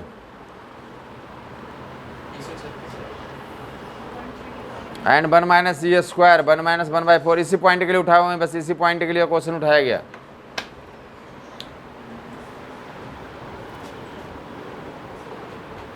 कैंसिल कर लोगे? ओके, ये पूरा मारा जाएगा, ये कंप्लीट खत्म हो गया। Loss in kinetic energy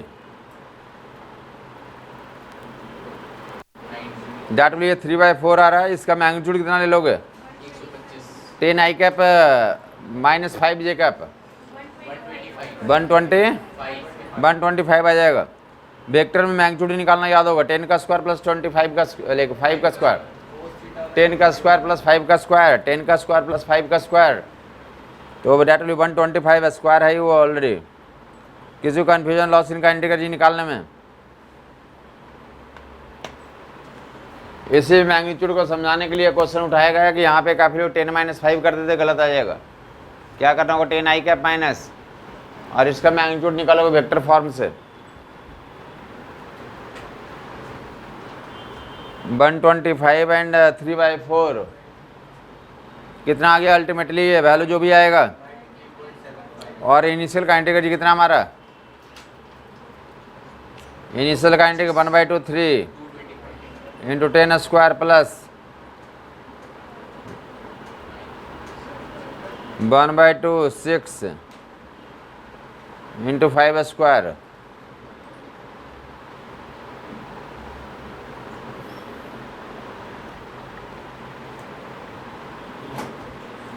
date will 150 plus 75। Initial kinetic energy 175 joule, 175। हाँ, 225 आ रहा। ओके,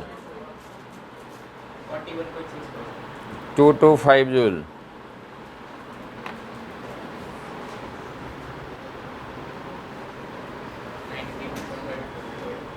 कैसे निकाल लेंगे फ्रैक्शन लॉस? फ्रैक्शन लॉस कितना आ रहा है?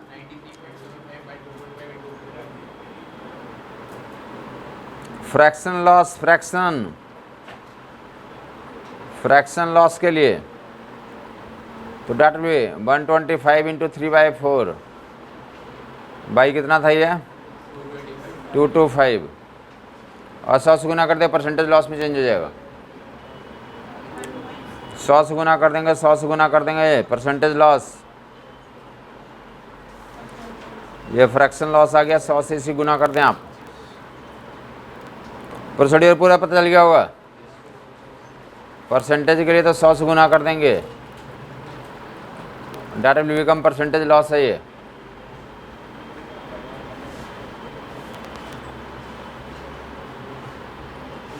कैंसिलेशन कर लोगे तुम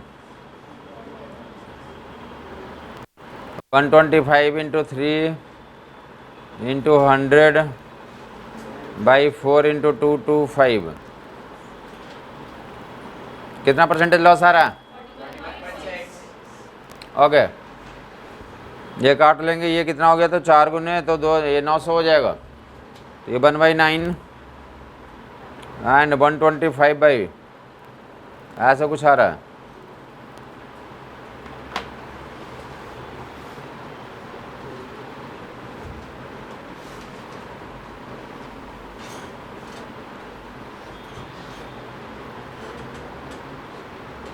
इतना परसेंटेज आ जाएगा। इसमें सीखना ये था कि परसेंटेज लॉस वगैरह निकालना था तो क्या क्या करना पड़ता? एक तो इनिशियल काइनेटिक एनर्जी पता होना चाहिए, लॉस पता होना चाहिए। लॉस भाई इनिशियल कर देंगे तो फ्रैक्शन लॉस आ जाएगा। परसेंटेज में चाहिए तो 100 से गुना करके निकाल लेंगे, 100 से मैग्नीफाई करके निकाल लेंगे। किसी को कन्फ्यूजन आ रहा तो बताएगा, या फिर डायरेक्टली जो है तो क्या कर लें, दूसरा भी ऐसा शुरू से कैलकुलेशन करवाना होगा। तो फाइनल काइनेटिक एनर्जी अगर तुम्हें चाहिए, initial kinetic energy m1u1² + m2u2²/2, final kinetic energy m1v1² + m2v2²/2। Initial minus final कर देंगे तो क्या होगा? तो लॉस, और इनिशियल से डिवाइड कर देंगे फ्रैक्शन, तो पूरा का पूरा काम कर लोगे। एक ऐसा काफ़ी तो पॉपुलर क्वेश्चन है न्यूट्रॉन के लिए। न्यूट्रॉन कितने से जा रहा है? न्यूट्रॉन जाकर के किससे कोलाइड कर रहा है? देखा इधर, या तो किससे कर लें, न्यूट्रॉन है और किसी एक न्यूक्लियस से जाकर कोलाइड कर रहा है। Neutron neutron neutron neutron neutron जा रहा है, moving neutron collides with stationary nucleus. Stationary nucleus, nucleus का मास नंबर ये दिया हुआ, न्यूक्लियस का मास नंबर कितना दिया हुआ? ये दिया हुआ। समझ नहीं आई बात? जो m1 की वैल्यू कितना दिया हुआ, ये न्यूट्रॉन है, न्यूट्रॉन को कितना ले लेंगे? जब मास नंबर बना तो न्यूट्रॉन को कितना ले लेंगे? मास ऑफ न्यूट्रॉन 1 ले लोगे। कितने से न्यूट्रॉन, न्यूट्रॉन कितने से चल रहा है? न्यूट्रॉन u वैल्यू से चल रहा है। स्टेशनरी न्यूक्लियस जो है उससे जाके क्या कर गया? इलास्टिक कोलिजन किया। पहले तो कोलिजन के बाद की वेलोसिटी निकालो तुम। कोलिजन के बाद की वेलोसिटी इलास्टिक कोलिजन कर रहा है। v1 v2 की वैल्यू बता दें। काफ़ी फेमस क्वेश्चन है। ऐसे कुछ न्यूट्रॉन प्रोटॉन अल्फा पार्टिकल करके दिया जा सकता है, तो एग्जैक्टली वही फंडा लगाएंगे। न्यूट्रॉन प्रोटॉन अल्फा पार्टिकल क्या बोला गया? न्यूट्रॉन कितने से जा रहा था? u वेलोसिटी से। इलास्टिक कोलिजन किया स्टेशनरी, तो स्टेशनरी न्यूक्लियस जिसका मास नंबर कितना हमारा ये है, तो कोलिजन के बाद v1 v2 निकालना है। कोलिजन के बाद v1 v2 निकालना है। v1 की वैल्यू कौन बताएगा? 1 minus okay 1 - a/1 + a into u। Very good, बहुत आसान काम है। m1 - em2 था, m1 की जगह पे क्या लिख लोगे? v1 की वैल्यू कोलिजन के बाद न्यूट्रॉन की वेलोसिटी। तो चूंकि सेकेंड ऑब्जेक्ट रेस्ट में u2 0 है, तो जो v1 v2 का फार्मूला में जो सेकेंड टर्म था उसका कोई अहमियत नहीं है, कोई रोल नहीं है। तो बच्चा कौन सा? तो फर्स्ट वाला था। फर्स्ट वाला क्या था? m1 - em2। m1 की जगह पे 1 और em2। ई की वैल्यू 1 रख दिया, 1 माइनस ए बटे m1 plus A into you, तो v1 की वैल्यू इतनी आ गई। कोलिजन के बाद न्यूट्रॉन के वेलोसिटी निकालिए। v2 के लिए कौन बच्चा बताएगा? फिर से सेकेंड वाला टर्म की कोई जरूरत नहीं है, फर्स्ट वाला टर्म में 1 प्लस ई m1 u1, 1 प्लस ई m1 u1, 1 प्लस 1 तो 2u बाई 1 प्लस ए। तो कोलिजन के बाद दोनों की वेलोसिटीज आपने आइडेंटिफाई कर लिया, कोलिजन के बाद दोनों की वेलोसिटीज निकाल लिया। लॉसिन काइनेटिक एनर्जी बता दें।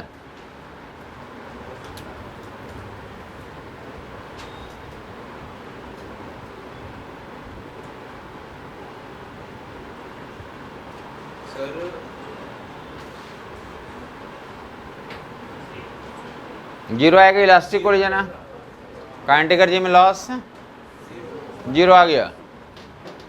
समझ आ गई बात? Loss in kinetic energy zero, पर फ्रैक्शन लॉस भी जीरो। मतलब ये जानते हैं कि इलास्टिक कोलिजन में लॉस नहीं होता। कोलिजन के पहले कोलिजन के बाद कंजर्व रहता है, तो उसकी कोई जरूरत नहीं है। जहाँ पे आंसर देना होगा तो आप दे देंगे। तो कोलिजन के बाद वेलोसिटी v1 v2 निकाल लिया। क्लियर हो गया होगा लोगों को? ये बाय द वे कुछ ई की वैल्यू दिया रहता है, यहाँ पे ई की वैल्यू हमने 1 के लिए पूछा है, कुछ और ई दिया रहता है। तो आपको समझ में आ गया कि कैसे निकालते हैं हमने loss in kinetic energy, percentage loss, fraction loss. तो सारी बातें आपको क्लियर हो गई होगी। किसी को कन्फ्यूजन अभी भी बता देगा? कोलिजन से तो लेकिन ये चैप्टर्स जो है तो आपस में कनेक्टेड, तो नेक्स्ट चैप्टर में हम लोग मूव कर रहे हैं, क्योंकि इसके कुछ जैसे याद होगा कि सर्कुलर मोशन के कुछ क्वेश्चन हमने कहाँ करा था, वर्क पावर एनर्जी में करा था।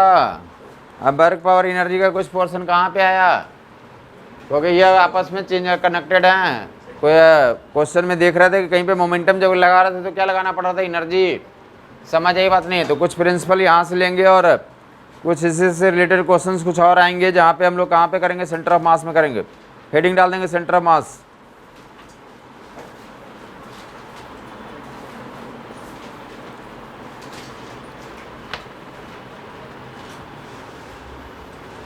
तो सेंटर ऑफ मास पढ़ने से पहले तो आप इस चैप्टर का यूटिलिटी समझेंगे, क्या इसका यूटिलिटी है, सेंटर ऑफ मास पढ़ना क्यों जरूरी है। देखिए ध्यान सुनेंगे, सेंटर ऑफ मास को तो न्यूटन ने क्या बोला, सेंटर ऑफ मास को रेवोल्यूशनरी कॉन्सेप्ट बोला। सेंटर ऑफ मास फिजिक्स में तो 3 कॉन्सेप्ट क्या है, रेवोल्यूशनरी है, जिसपे क्वेश्चन आना ही आना। सेंटर ऑफ मास कॉन्सेप्ट पे क्वेश्चन एग्जाम में आते आते ही हैं, क्यों आते हैं उसका कारण जानेंगे। इसके अलावा जो है तो डेफिनेटली डी ब्रोगली वेवलेंथ का कॉन्सेप्ट क्वेश्चन आने ही आने एग्जाम में। Centre of mass concept, de Broglie wavelength concept and तीसरा जो है तो डिफ्रैक्शन कॉन्सेप्ट या इंटरफेरेंस कॉन्सेप्ट बोले, 2 वेव्स का मीटिंग का कॉन्सेप्ट, सुपरपोजिशन प्रिंसिपल का कॉन्सेप्ट। इस पे डेफिनेटली क्वेश्चन आने ही आने हैं, क्योंकि इन कॉन्सेप्ट्स को फिजिक्स में क्या माना जाता है, रिवोल्यूशनरी कॉन्सेप्ट, क्रांतिकारी कॉन्सेप्ट है। तो डी ब्रोगली वेवलेंथ वाले की बात या डिफ्रैक्शन वाले की बात, इंटरफेरेंस वाले की बात बाद में करेंगे। फिलहाल हम किस पे कर लें, सेंटर ऑफ मास के बारे में बात कर लें। तो बेसिकली सेंटर ऑफ मास होता ही क्या है और क्यों क्वेश्चंस आते हैं। तो यहाँ पे जब इतना पढ़ने के बाद, न्यूटन लॉ ऑफ फ्रिक्शन और ये सब कुछ पढ़ने के बाद, न्यूटन ने बोला कि क्या करें हम लोग, वो इस चक्कर में था कि कुछ शॉर्टकट निकालें। क्या करें, बार बार उसको जैसे तो ऐसे ऑब्जेक्ट हमें बनाना पड़ रहा था, ये ऑब्जेक्ट बनाना पड़ रहा था। और बोला कि क्या करें हम लोग, इसके मोशन को डिसीजन करने के लिए तो इसका मोशन, इस ऑब्जेक्ट के मोशन को डिसीजन करने के लिए इस पार्टिकल का मोशन, इस पार्टिकल का मोशन, हर एक पार्टिकल का क्या करना पड़ता था, हर एक इंडिविजुअल पार्टिकल का हमें मोशन डिसीजन करना पड़ रहा था। समझ ये बात नहीं। तो वो किस चक्कर में था कि इस सिस्टम में पूरे हर एक पार्टिकल का मोशन डिसीजन हमें करना नहीं पड़े, हमें हर एक पार्टिकल का मोशन डिसीजन करना नहीं पड़े। हम कुछ ऐसा एक पॉइंट खोज लें, हम कुछ ऐसा एक पॉइंट खोज लें जिसमें सिर्फ उस पॉइंट का ही डिस्कशन कर दें, तो पूरे ऑब्जेक्ट का मोशन का क्या हो जाए, हमारा डिस्कशन हो जाए। तो इस चक्कर में न्यूटन लगा हुआ था, और उसी भी चक्कर में लगा हुआ, तो उस सिचुएशन में क्या उसने खोज किया, सेंटर ऑफ मास का खोज किया। समझ आई बात नहीं। मैं बोलना चाहता हूँ न्यूटन से अभी तक जो हम लोग पढ़ रहे थे कि ब्लॉक ब्लॉक बोल रहे थे, यहाँ पे आके न्यूटन क्या बोलता है, ब्लॉक ब्लॉक ब्लॉक ब्लॉक बोलने का मतलब नहीं है। हम पूरे ब्लॉक का मोशन डिसीजन नहीं करेंगे, हम किसका मोशन डिसीजन कर दें, सेंटर ऑफ मास। उस सिस्टम में एक पॉइंट होता है जिसके मोशन को डिस्कशन कर दें, तो इंटायर सिस्टम के मोशन को क्या हो जाता है, डिस्कशन हो जाता है।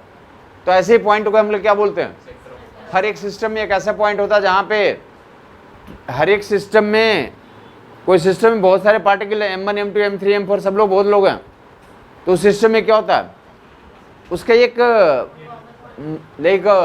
एक कॉमन पॉइंट पता करते हैं और उस पॉइंट पे टोटल मास को रखा हुआ मान लें और उस सिंगल पॉइंट का मोशन का डिस्कशन कर दें, तो पूरे ऑब्जेक्ट का मोशन का डिस्कशन एक साथ हो जाता है। तो उसी जिस पॉइंट पे टोटल मास को रखा हुआ हम एज्यूम करते हैं, उसी मास को क्या बोलते हैं, और उसी पॉइंट को क्या बोलते हैं हम लोग, सेंटर ऑफ मास बोलते हैं। उसी पॉइंट को क्या बोलते हैं हम लोग। आप ऐसा जनरल लाइफ से कंपैरिजन करें, जनरल लाइफ से कंपैरिजन करें, ध्यान सुनेंगे।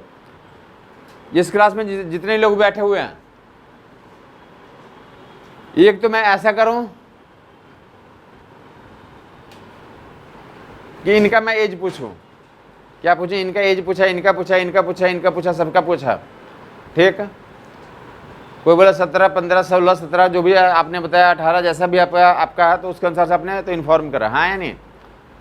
एक प्रोसेस ही हो सकता है, मैं हर एक का पूछता चलूं, सबका नोट किया।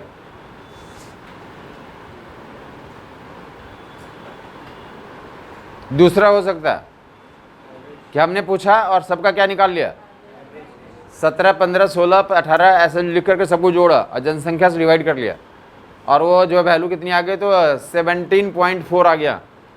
क्या गया, तो मैं सिर्फ इतना बोल दूंगा कि इस क्लास में एवरेज एज कितना है, 17.4, और 17.4 मानते हुए जो भी डिस्कशन करना हमें, तो आगे का साइकिल में DNA का डिस्कशन करना, ये उसका डिस्कशन करना, इसका डिस्कशन करना, किस तरह का, तो ट्रायल करना मेडिसिन का, तो वो हम कर सकते हैं। समझ आई बात कुछ। एक फिनोमेना क्या होता है, हर एक इंडिविजुअल का पूछें कि इनका जो 17 साल, इतना महीना, इतना दिन, इतना सेकंड, इतना घंटे हुए, तो ऐसा करने में लगे रहें,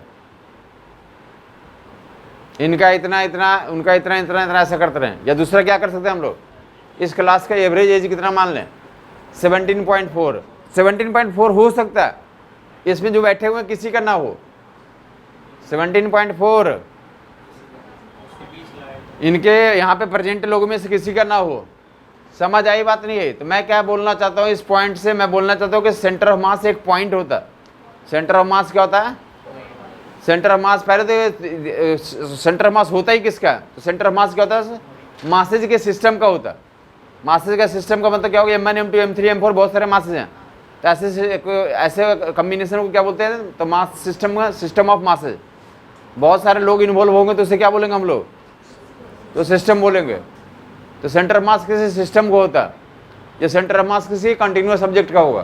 किसका होगा, कंटिन्यूअस सब्जेक्ट होगा। क्लियर हो गया लोगों को। तो सेंटर ऑफ मास निकालते हैं किसका, तो अगर या तो मासेज का सिस्टम हो, वो पॉइंट मासेज का सिस्टम हो, M1 M2 M3 M4 क्या हो, पॉइंट मास हो, या दूसरा क्या हो, कोई कंटिन्यूअस सब्जेक्ट हो। तो कंटिन्यूअस सब्जेक्ट में बहुत सारे पॉइंट मासेज हैं, कंटिन्यूअस सब्जेक्ट में बहुत सारे, समझ में आता होगा तुम्हें, कंटिन्यूअस सब्जेक्ट में बहुत सारे पॉइंट मासेज हैं, हाँ या नहीं। तो मैं बोलना चाहता हूँ बहुत सारे मासेज रहेंगे तो उनको क्या कर लेंगे, उनका सेंटर ऑफ मास निकाल लेंगे। अरे हर एक M1 का डिसीजन करने का कोई मतलब नहीं रहा, M2 का कोई डिसीजन करने का मतलब नहीं है। हम किसका डिसीजन कर देंगे, सेंटर ऑफ मास का डिसीजन कर देंगे। तो और क्या मानेंगे, सेंटर ऑफ मास का मोशन डिसीजन कर देंगे, तो उस सिस्टम में जितने पार्टिकल्स हैं सभी का मोशन का डिसीजन हो गया। उस सिस्टम में जितने पार्टिकल्स हैं सभी का मोशन का डिसीजन हो गया। समझ आ गया होगा लोगों को।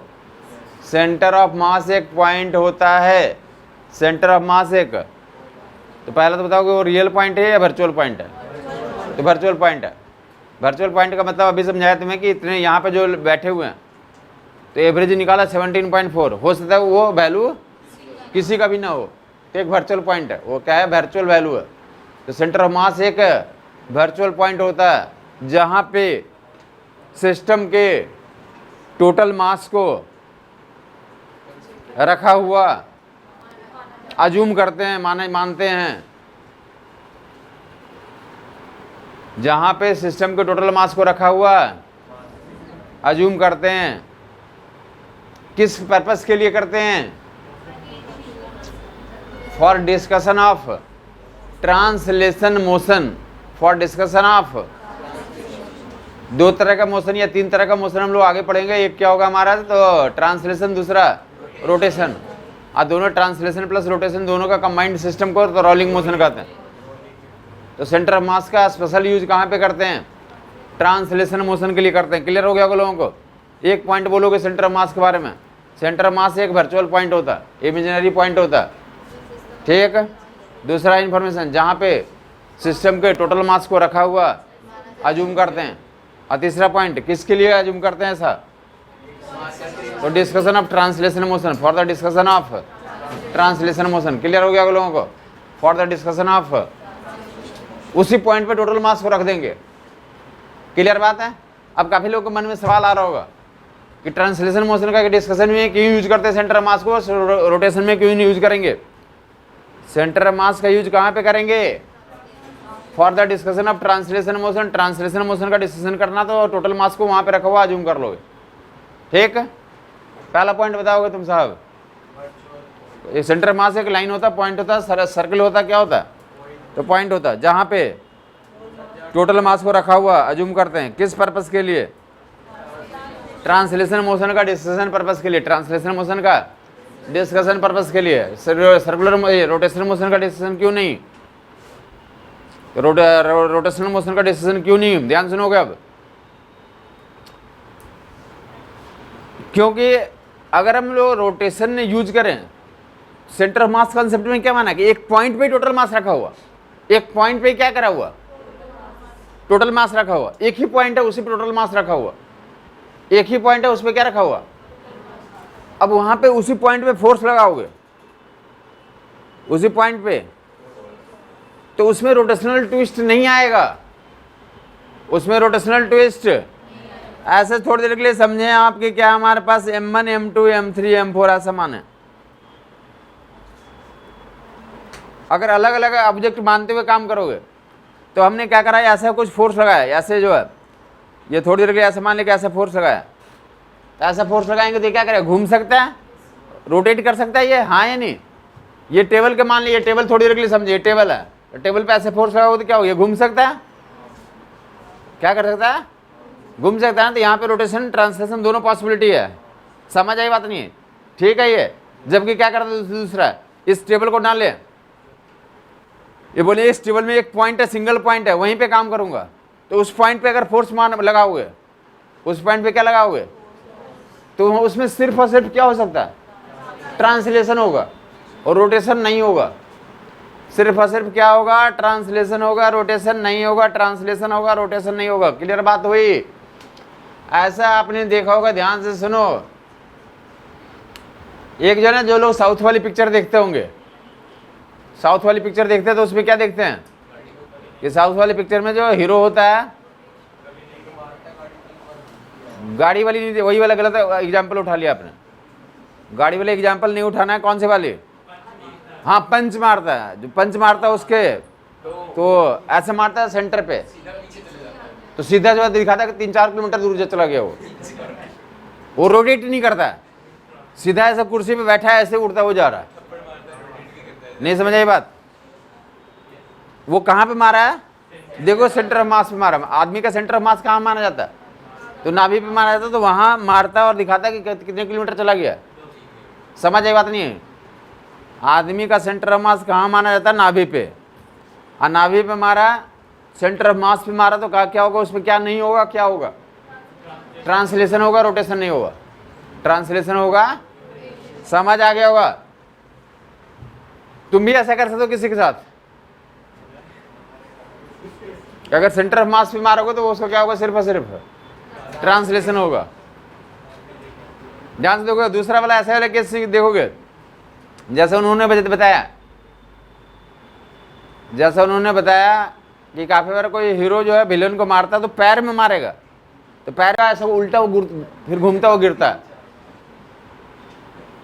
समझ आई बात नहीं है? उस केस में तुम बात आउट करोगे, कहाँ पे मारता है वो, पैर है, हाथ में इधर उधर मारेगा, वो सर पे मारेगा, ऐसे गिरेगा, हाँ या नहीं, सेंटर ऑफ मास पे। या नॉर्मल लाइफ में भी ऐसे देखोगे, ध्यान से चलोगे, देखोगे काफी बार तुम काफी हड़बड़ी में चल रहे हो, बहुत तेजी से जा रहे हो, जल्दी पहुंचना। और कहीं स्टोन से टकरा गए, क्या कर गए?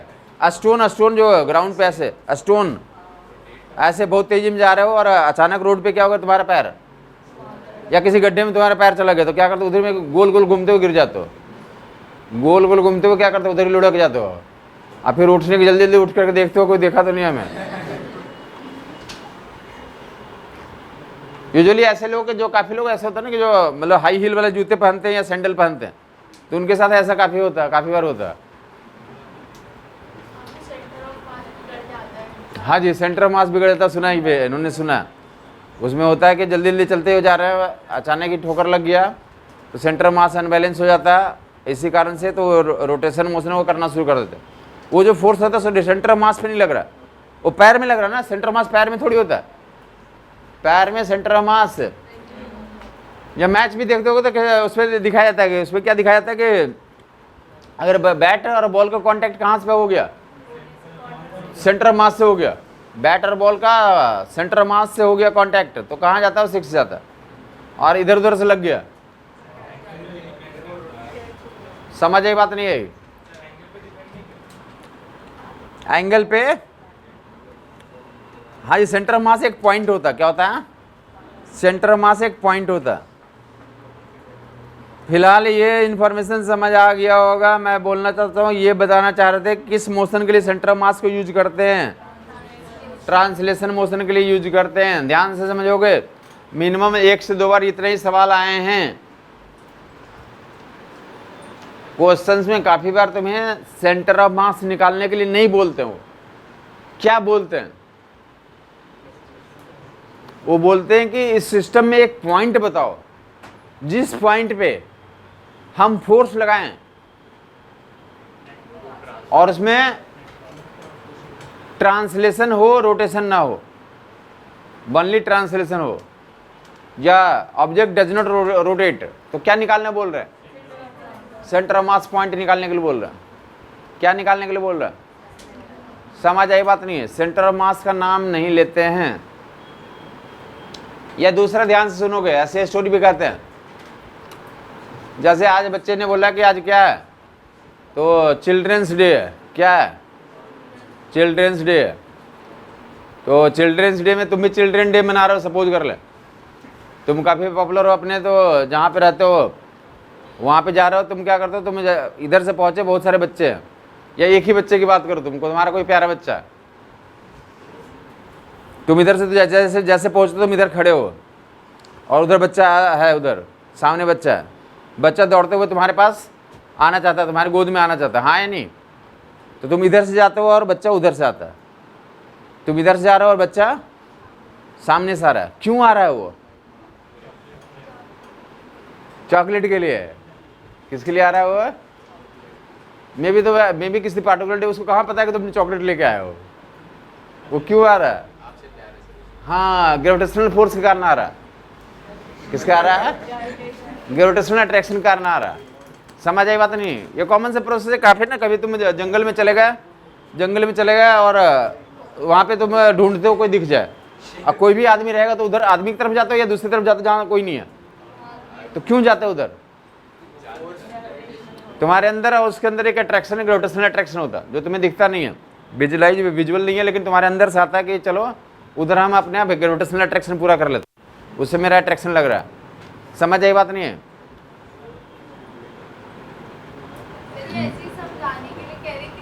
अरे सच में होता है ये सच में नहीं होगा क्या? एक जगह जंगल में, सुनसान जंगल में तुम्हें एक तरफ जो है सुनसान दिख रहा है, एक तरफ आदमी दिख रहा है, तुम कहाँ जाओगे? जिधर आदमी है उधर ही जाओगे ना तुम। अंधेरा भी होने वाला, कुछ आवाज भी आ रहा उधर से, तो इधर जाओगे उधर जाओगे। वो इंडिविजुअल फोर्स लग रहा है, ग्रेविटेशनल अट्रैक्शन लग रहा है। ग्रेविटेशनल अट्रैक्शन तुम्हें पता नहीं पता कि जो ग्रेविटेशन और न्यूटन जो था, या ऐसे जो लोग होते हैं, जितने लोग भी हैं ऐसे, ये जितने लोग भी नाम सुनोगे, न्यूटन हो गया या आइंस्टीन हो, या फिर जो है और जितने के नाम ले लो, कौन सा फैराडे नाम ले लो, या फिर ऐसे जो भी यंग्स ले लो, जितने लोग भी हैं, ये सभी लोग इस पे काफ़ी रिसर्च करा कि एक यंग बॉय एंड एक यंग गर्ल के बीच में अट्रैक्शन का कारण ग्रेविटेशनल फोर्स है क्या? ग्रेविटेशनल फोर्स है क्या? तो इसका जवाब वो कंफर्म नहीं कर पाया। लेकिन दो लोगों में ग्रेविटेशनल फोर्स लगता है, दो लोगों में ग्रेविटेशनल फोर्स लगता है। वो एग्जाम्पल बढ़िया बैठेगा, तुम कहीं सुनसान जगह पे हो, जैसे तुम किस तरफ आदमी की आवाज़ सुनते हो तुम उस डायरेक्शन में मूव कर जाते हो। क्या कर जाते हो? तो वहाँ पे डेफिनेटली ग्रेविटेशनल फोर्स विजिबल होता है। हाँ पोलराइजेशन होता है, वो आगे देखेंगे मैग्नेटिज्म में। फिलहाल जो है तो हमें फिलहाल में ये देखना है कि इस क्वेश्चन पूछा जाता है कि एक दो, हमने क्या एग्जांपल दिए थे, एक बच्चा है और एक तुम हो, चिल्ड्रंस डे है, बच्चा तुम्हारी तरफ दौड़ना शुरू कर देता है, दोनों के बीच का डिस्टेंस, बच्चा जो है और तुम्हारे बीच का डिस्टेंस 10 मीटर है, बच्चा और तुम्हारे बीच का डिस्टेंस कितना है? 10 मीटर है। तुम इधर से दौड़ोगे, वो दौड़ेगा, दोनों का कोलिजन कहाँ पे होगा? सेंटर 5 मीटर पे होगा, या बच्चे के रीजन में होगा या तुम्हारे रीजन में होगा?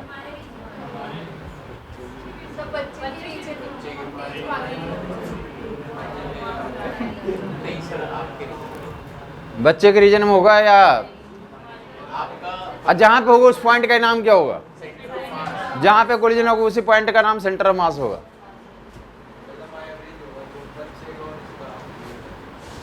जिस पॉइंट पे कोलिजन होगा, सवाल मैं ये बोलना चाहता हूँ, प्रीवियस ईयर तुम सोल्व करोगे, क्वेश्चन आए, दो ऑब्जेक्ट चल रहे हैं, दौड़ रहे हैं, और find the point where they meet, तो क्या निकालोगे?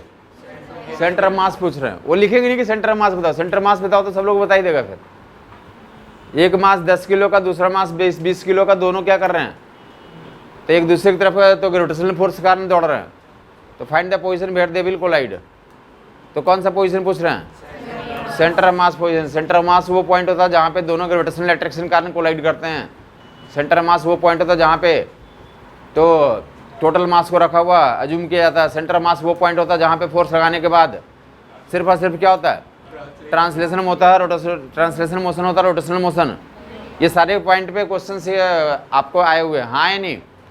बाकी वो पॉइंट का आंसर आप सुन ले कि तुम हो और तुम्हारा एक बच्चा है, दोनों के बीच का डिस्टेंस कितना बोला? मीटर बोला था, 10 मीटर। तो कोई देखो इधर 10 मीटर 10 मीटर 10 मीटर, बच्चा और तुम हो और बच्चा है।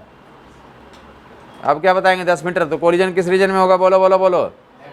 मिडिल पॉइंट पे नहीं होगा। मिडिल पॉइंट 10 मीटर में, तो 10 मीटर पे मिडिल पॉइंट पे नहीं होगा।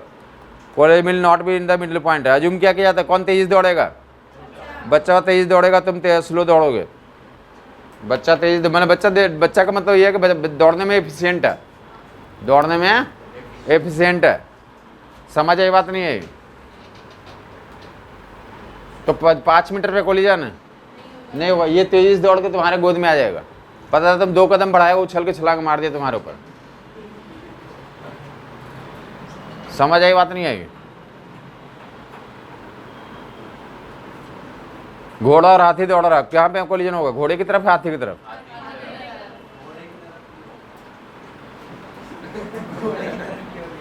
अरे यही तो मैं बोल रहा हूँ। अरे ये आपको बताया था कि इसका मास कम है तो तेज दौड़ेगा ना ये। तो ये दोनों बराबर दौड़ेगा या कम दौड़ेगा, ज़्यादा दौड़ेगा? ये ज़्यादा दौड़ेगा। मिडिल पॉइंट पे नहीं हुआ, किसके जोन में हुआ? इसके जोन में होगा, हाँ या नहीं? किसके जोन में होगा? ये कॉमन सा लाइफ में, तो कॉमन लाइफ का भी एक्सपेरिमेंट है। आप सपोज तुम्हें आडवाणी साहब से मिलना है, आडवाणी साहब और मोदी साहब, कौन जाते हैं मिलने के लिए? अरे मोदी साहब जाते हैं ना। आडवाणी साहब का तो मोशन स्लो हो गया, आडवाणी साहब का तो मूवमेंट कम हो गया, और मोदी साहब का भी। समझ नहीं आई बात कुछ? ये समझ में आया? ये छोटा बच्चा है, इसकी मास कम है, इसका तो इनर्शिया कम होगा, ज़्यादा ट्रेवल करेगा, और वो क्या करेगा? कम ट्रेवल करेगा। समझ आई बात? अगर ये घोड़ा होगा और वो हाथी होगा, तो हाथी जितना देर में उठ रहा होगा उतनी देर में घोड़ा क्या कर गया? पहुंच गया। क्लियर बात हुई नहीं हुई? तो मैं बोलना चाहता हूँ कि जो सेंटर मास होता है कौन से जोन में होता है? सेंटर मास हैवी और लेस की जब बात होगी तो centre mass is biased towards the heavy portion, biased towards the centre mass की बाइसिंग होती है हैवी रीजन में, हैवी रीजन में, हैवी रीजन में, हैवी रीजन में। आगे मैं प्रूव करूंगा, कुछ लिखना भी शुरू कर लें। एग्जाम्पल काफ़ी दे दिया। सेंटर ऑफ मास का तो अगर सिमेट्रिक ऑब्जेक्ट है, पहला पॉइंट लिख लेंगे, सेंटर ऑफ मास एक पॉइंट होता है, क्या होता है? सेंटर ऑफ मास पॉइंट होता है, वर्चुअल पॉइंट होता है, इमेजिनरी पॉइंट होता है, इमेजिनरी पॉइंट होता है। दूसरा पॉइंट तो डेट विल बी, तो टोटल मास अज्यूम कर दे, total mass is assume to be at placed, total mass, center of mass is a point where total mass of object is assumed to be placed.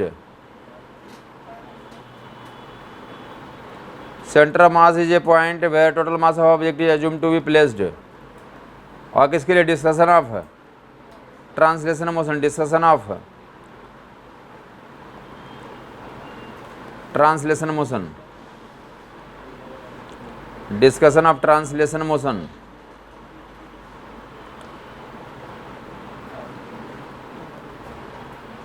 For discussion of translation motion,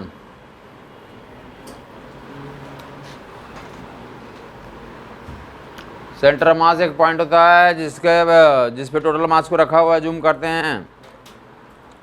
और किसके लिए? तो for discussion of translation motion, rotational motion वहाँ पे possible नहीं होता है, rotational motion वहाँ पे पॉसिबल नहीं होता है। और centre of mass is biased towards the heavy region, centre of mass biased towards heavy region, towards heavy region. Heavy region में बाइसिंग होगी, जिसको दिक्कत है बता देगा। 10 एग्जांपल देता हूँ, हैवी रीजन में बाइसिंग होती है, सुनिएगा इधर। बाकी ऑब्जेक्ट को दो पार्ट्स में डिवाइड करते हैं, सिमेट्रिक ऑब्जेक्ट और नॉट सिमेट्रिक ऑब्जेक्ट, सिमेट्रिक और नॉन सिमेट्रिकल, सिमेट्रिकल और unsymmetrical. Centre mass heavy region में बाइसिंग होती है, ऊपर देगा। अगर मास और लेंथ यूनिफॉर्मली डिस्ट्रीब्यूटेड है, मास और लेंथ का डिस्ट्रीब्यूशन यूनिफॉर्म है, तो उसे क्या बोलते हैं हम लोग? Symmetric object, symmetrical object. तो सिमेट्रिकल ऑब्जेक्ट में सेंटर मास ज्योमेट्रिकल सेंटर पे होता है। अगर मास m और लेंथ l का डंडा है, सेंटर मास कहाँ पे होगा? तो L/2 पे होगा।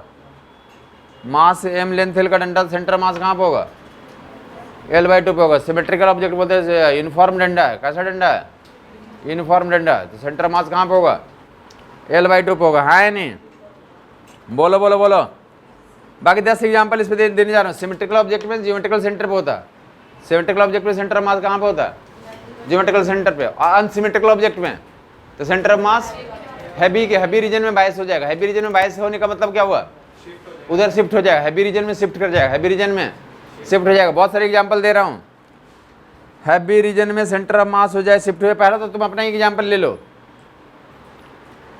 कि इन दोनों में तो सिमेट्रिकल कौन ज़्यादा सिमेट्रिकल है? नोरा फतेही और ऋतिक रोशन में कौन ज़्यादा सिमेट्रिकल है? नोरा फतेही और ऋतिक रोशन में ज़्यादा सिमेट्रिकल कौन है? कौन ज़्यादा सिमेट्रिकल है? बोलेंगे, ध्यान सुनोगे। दोनों 1 मिनट सुनोगे। दोनों ही अनसिमेट्रिकल है। सिमेट्री हम लोग कहाँ से यूज करते हैं? मास और लेंथ का डिस्ट्रीब्यूशन पे। अगर पूरे बॉडी में मास और लेंथ है, मास का डिस्ट्रीब्यूशन यूनिफॉर्म होता है, तो क्या बोलेंगे हम लोग? सिमेट्रिकल। क्या बोलेंगे हम लोग? लेकिन होता है क्या ऐसा? अरे बॉडी में जो लेग है हमारा, पाँव, तुमने सुना होगा ना कि जो तुम्हारे बॉडी का वेट होता, जो तो वेट जो मैक्सिमम वेट जो होता है, मतलब 90% वेट जो है मसल्स के कारण होते हैं, बोन्स का वेट बहुत ही कम होता है। जबकि जो लेग पार्ट में क्या होता है हमारा पूरा? अरे बोन होता है। अरे लेग पार्ट में क्या होता है? समझ आई बात नहीं? तो नीचे वाला पार्ट का वेट ज़्यादा हुआ या कम हुआ? अरे कम हुआ। मैं बोला सिमेट्रिकल उस ऑब्जेक्ट के कहते हैं जिसमें क्या पूरे सिस्टम में मास और क्या हो यूनिफॉर्मली डिस्ट्रीब्यूटेड हो। मास कैसा डिस्ट्रीब्यूशन हो? यूनिफॉर्म डिस्ट्रीब्यूशन है क्या? मास का डिस्ट्रीब्यूशन कहाँ पे ज़्यादा है? अरे इस वाले रीजन में, यहाँ पे है ना मेन रीजन, इस वाले रीजन में मास का, यही मसल्स ज़्यादा होते हैं। हाँ या नहीं? तो सेंटर ऑफ मास, अगर लंबाई मान ले कि हाइट कितनी है, अगर 6 फीट सपोज करें किसी की हाइट है, तो 6 फीट में तो सेंटर मास 3 पे तो होगा नहीं, 3 पे नहीं होगा, ऊपर की तरफ होगा। क्या होगा? मैं बोलना चाहता मिड पॉइंट पे सेंटर ऑफ मास नहीं है, तो मैं बोलना चाहता नोरा फतेही और ऋतिक रोशन दोनों ही सिमेट्रिकल नहीं है। सिमेट्री कहाँ से होती है? मास और लेंथ का डिस्ट्रीब्यूशन यूनिफॉर्म होना चाहिए। पूरे लेंथ पे मास का डिस्ट्रीब्यूशन यूनिफॉर्म होगा तो क्या बोलेंगे? तो सिमेट्रिकल ऑब्जेक्ट है। तो दोनों ही सिमेट्रिकल नहीं है, दोनों ही सिमेट्रिकल ना। असिमेट्रिकल नहीं है तो सेंटर मास कहाँ पे होगा? तो मास जहाँ जिस रीजन में ज़्यादा होगा उस तरफ सेंटर मास शिफ्ट कर जाएगा। जिस तरफ मास ज़्यादा होगा सेंटर मास उधर शिफ्ट कर जाएगा। किसी को दिक्कत है बोल देगा, मास कहाँ शिफ्ट कर जाएगा? जिधर ज़्यादा मास होगा सेंटर मास कहाँ शिफ्ट कर जाएगा? हैवी रीजन में। सेंटर मास हैवी रीजन में। मैं बोलना चाहता हूँ किसी आदमी के लिए तो क्या होता है, ये अगर यूनिफॉर्म ऑब्जेक्ट ऊपर देगा, बातचीत नहीं करें, काफ़ी लोग बातचीत कर रहे हैं, या ऐसा जस्ट इसमें काफ़ी एग्जाम्पल हम डिस्कशन करेंगे। क्या है? ये डंडा है, ये डंडा, और ये क्या है हमारा? ये ऐसा ले लिया, हनुमान जी का गदा है, गदा देखा होगा, गदा ही बोलते हैं ना उसे, ये भीम का गदा। तो गदा का सेंटर मास मिड पॉइंट यहाँ पे होगा क्या? अगर ये लंबाई दोनों की बराबर मानते हो तो यहाँ पे होगा क्या सेंटर मास? यहाँ पे होगा क्या सेंटर मास? नहीं होगा। कहाँ पे चला जाएगा? इधर जाएगा, इधर जाएगा, इधर जाएगा सेंटर मास, बॉटम की तरफ शिफ्ट कर जाएगा, बॉटम की तरफ शिफ्ट कर जाएगा। हैवी में कहाँ शिफ्ट कर जाता है? इसी को क्या बोलते हैं? Centre of mass bias towards the heavy portion. Mid point पे नहीं होगा, उसकी तरफ चला जाएगा, उसकी तरफ झुकाव होगा ना। कुछ समझ में आई बात है? ये पूरी लंबाई ऐसे मान लो, यहाँ से यहाँ तक मिड पॉइंट ऐसा आ रहा था, तो यहाँ पे मिड पॉइंट पे नहीं होगा, कहाँ चले जाएगा? जिधर ज़्यादा मास होगा उधर शिफ्ट कर जाएगा, जिधर ज़्यादा मास होगा उधर शिफ्ट कर जाएगा। सेंटर मास जिधर ज़्यादा मास होगा उधर क्या कर जाएगा? शिफ्ट कर जाएगा। सुना ही नहीं सुना? लंबाई गाजर देखा है, गाजर की लंबाई अगर 3 फीट है तो सेंटर मास कहाँ पे होगा? अरे जिधर पत्ते की तरफ होगा या दूसरी तरफ होगा? पत्ते की तरफ होगा। पत्ते की तरफ मोटा होता, पत्ते की तरफ क्या होता हमारा? हैवी होता। हाँ या नहीं? गन्ना खाया है? गन्ना, गन्ना में सेंटर मास किधर होगा? L/2 पे थोड़ी होगा। किधर ज़्यादा सा होता? ऊपर वाला पार्ट पतला होता है, नीचे वाला पार्ट क्या होता है? जो धरती के आसपास रहता है वो वाला पार्ट क्या होता है? देखा ही नहीं आज तक। अरे जमीन क्या में निकलता है वो वाला पार्ट, उधर की मोटाई ज़्यादा होती है, उसमें मास ज़्यादा होता है और मिठास भी ज़्यादा होता है उधर। मतलब गन्ना देखा ही नहीं आज तक। सेंटर मास जो होता है उधर ही जाएगा, जिधर हैवी रीजन है उधर ही क्या होगा? मूली देख लोगे आज जा करके, मूली में भी क्या होता हमारा? एक एंड पे पत्ता होता है, दूसरी तरफ पतला होता है, तो सेंटर मास कहाँ जाएगा? पत्ते की तरफ जाएगा। जिधर ज़्यादा तो थिकनेस होगी, जहाँ ज़्यादा मोटा होगा उधर की तरफ सेंटर मास जाएगा। जब भी अगर अगली बार गाजर खाओगे तो वहाँ पे देख लोगे तुम्हें एक बारी। समझ आई बात? नहीं है? ओके, इसमें नेक्स्ट टाइम करते हैं आगे।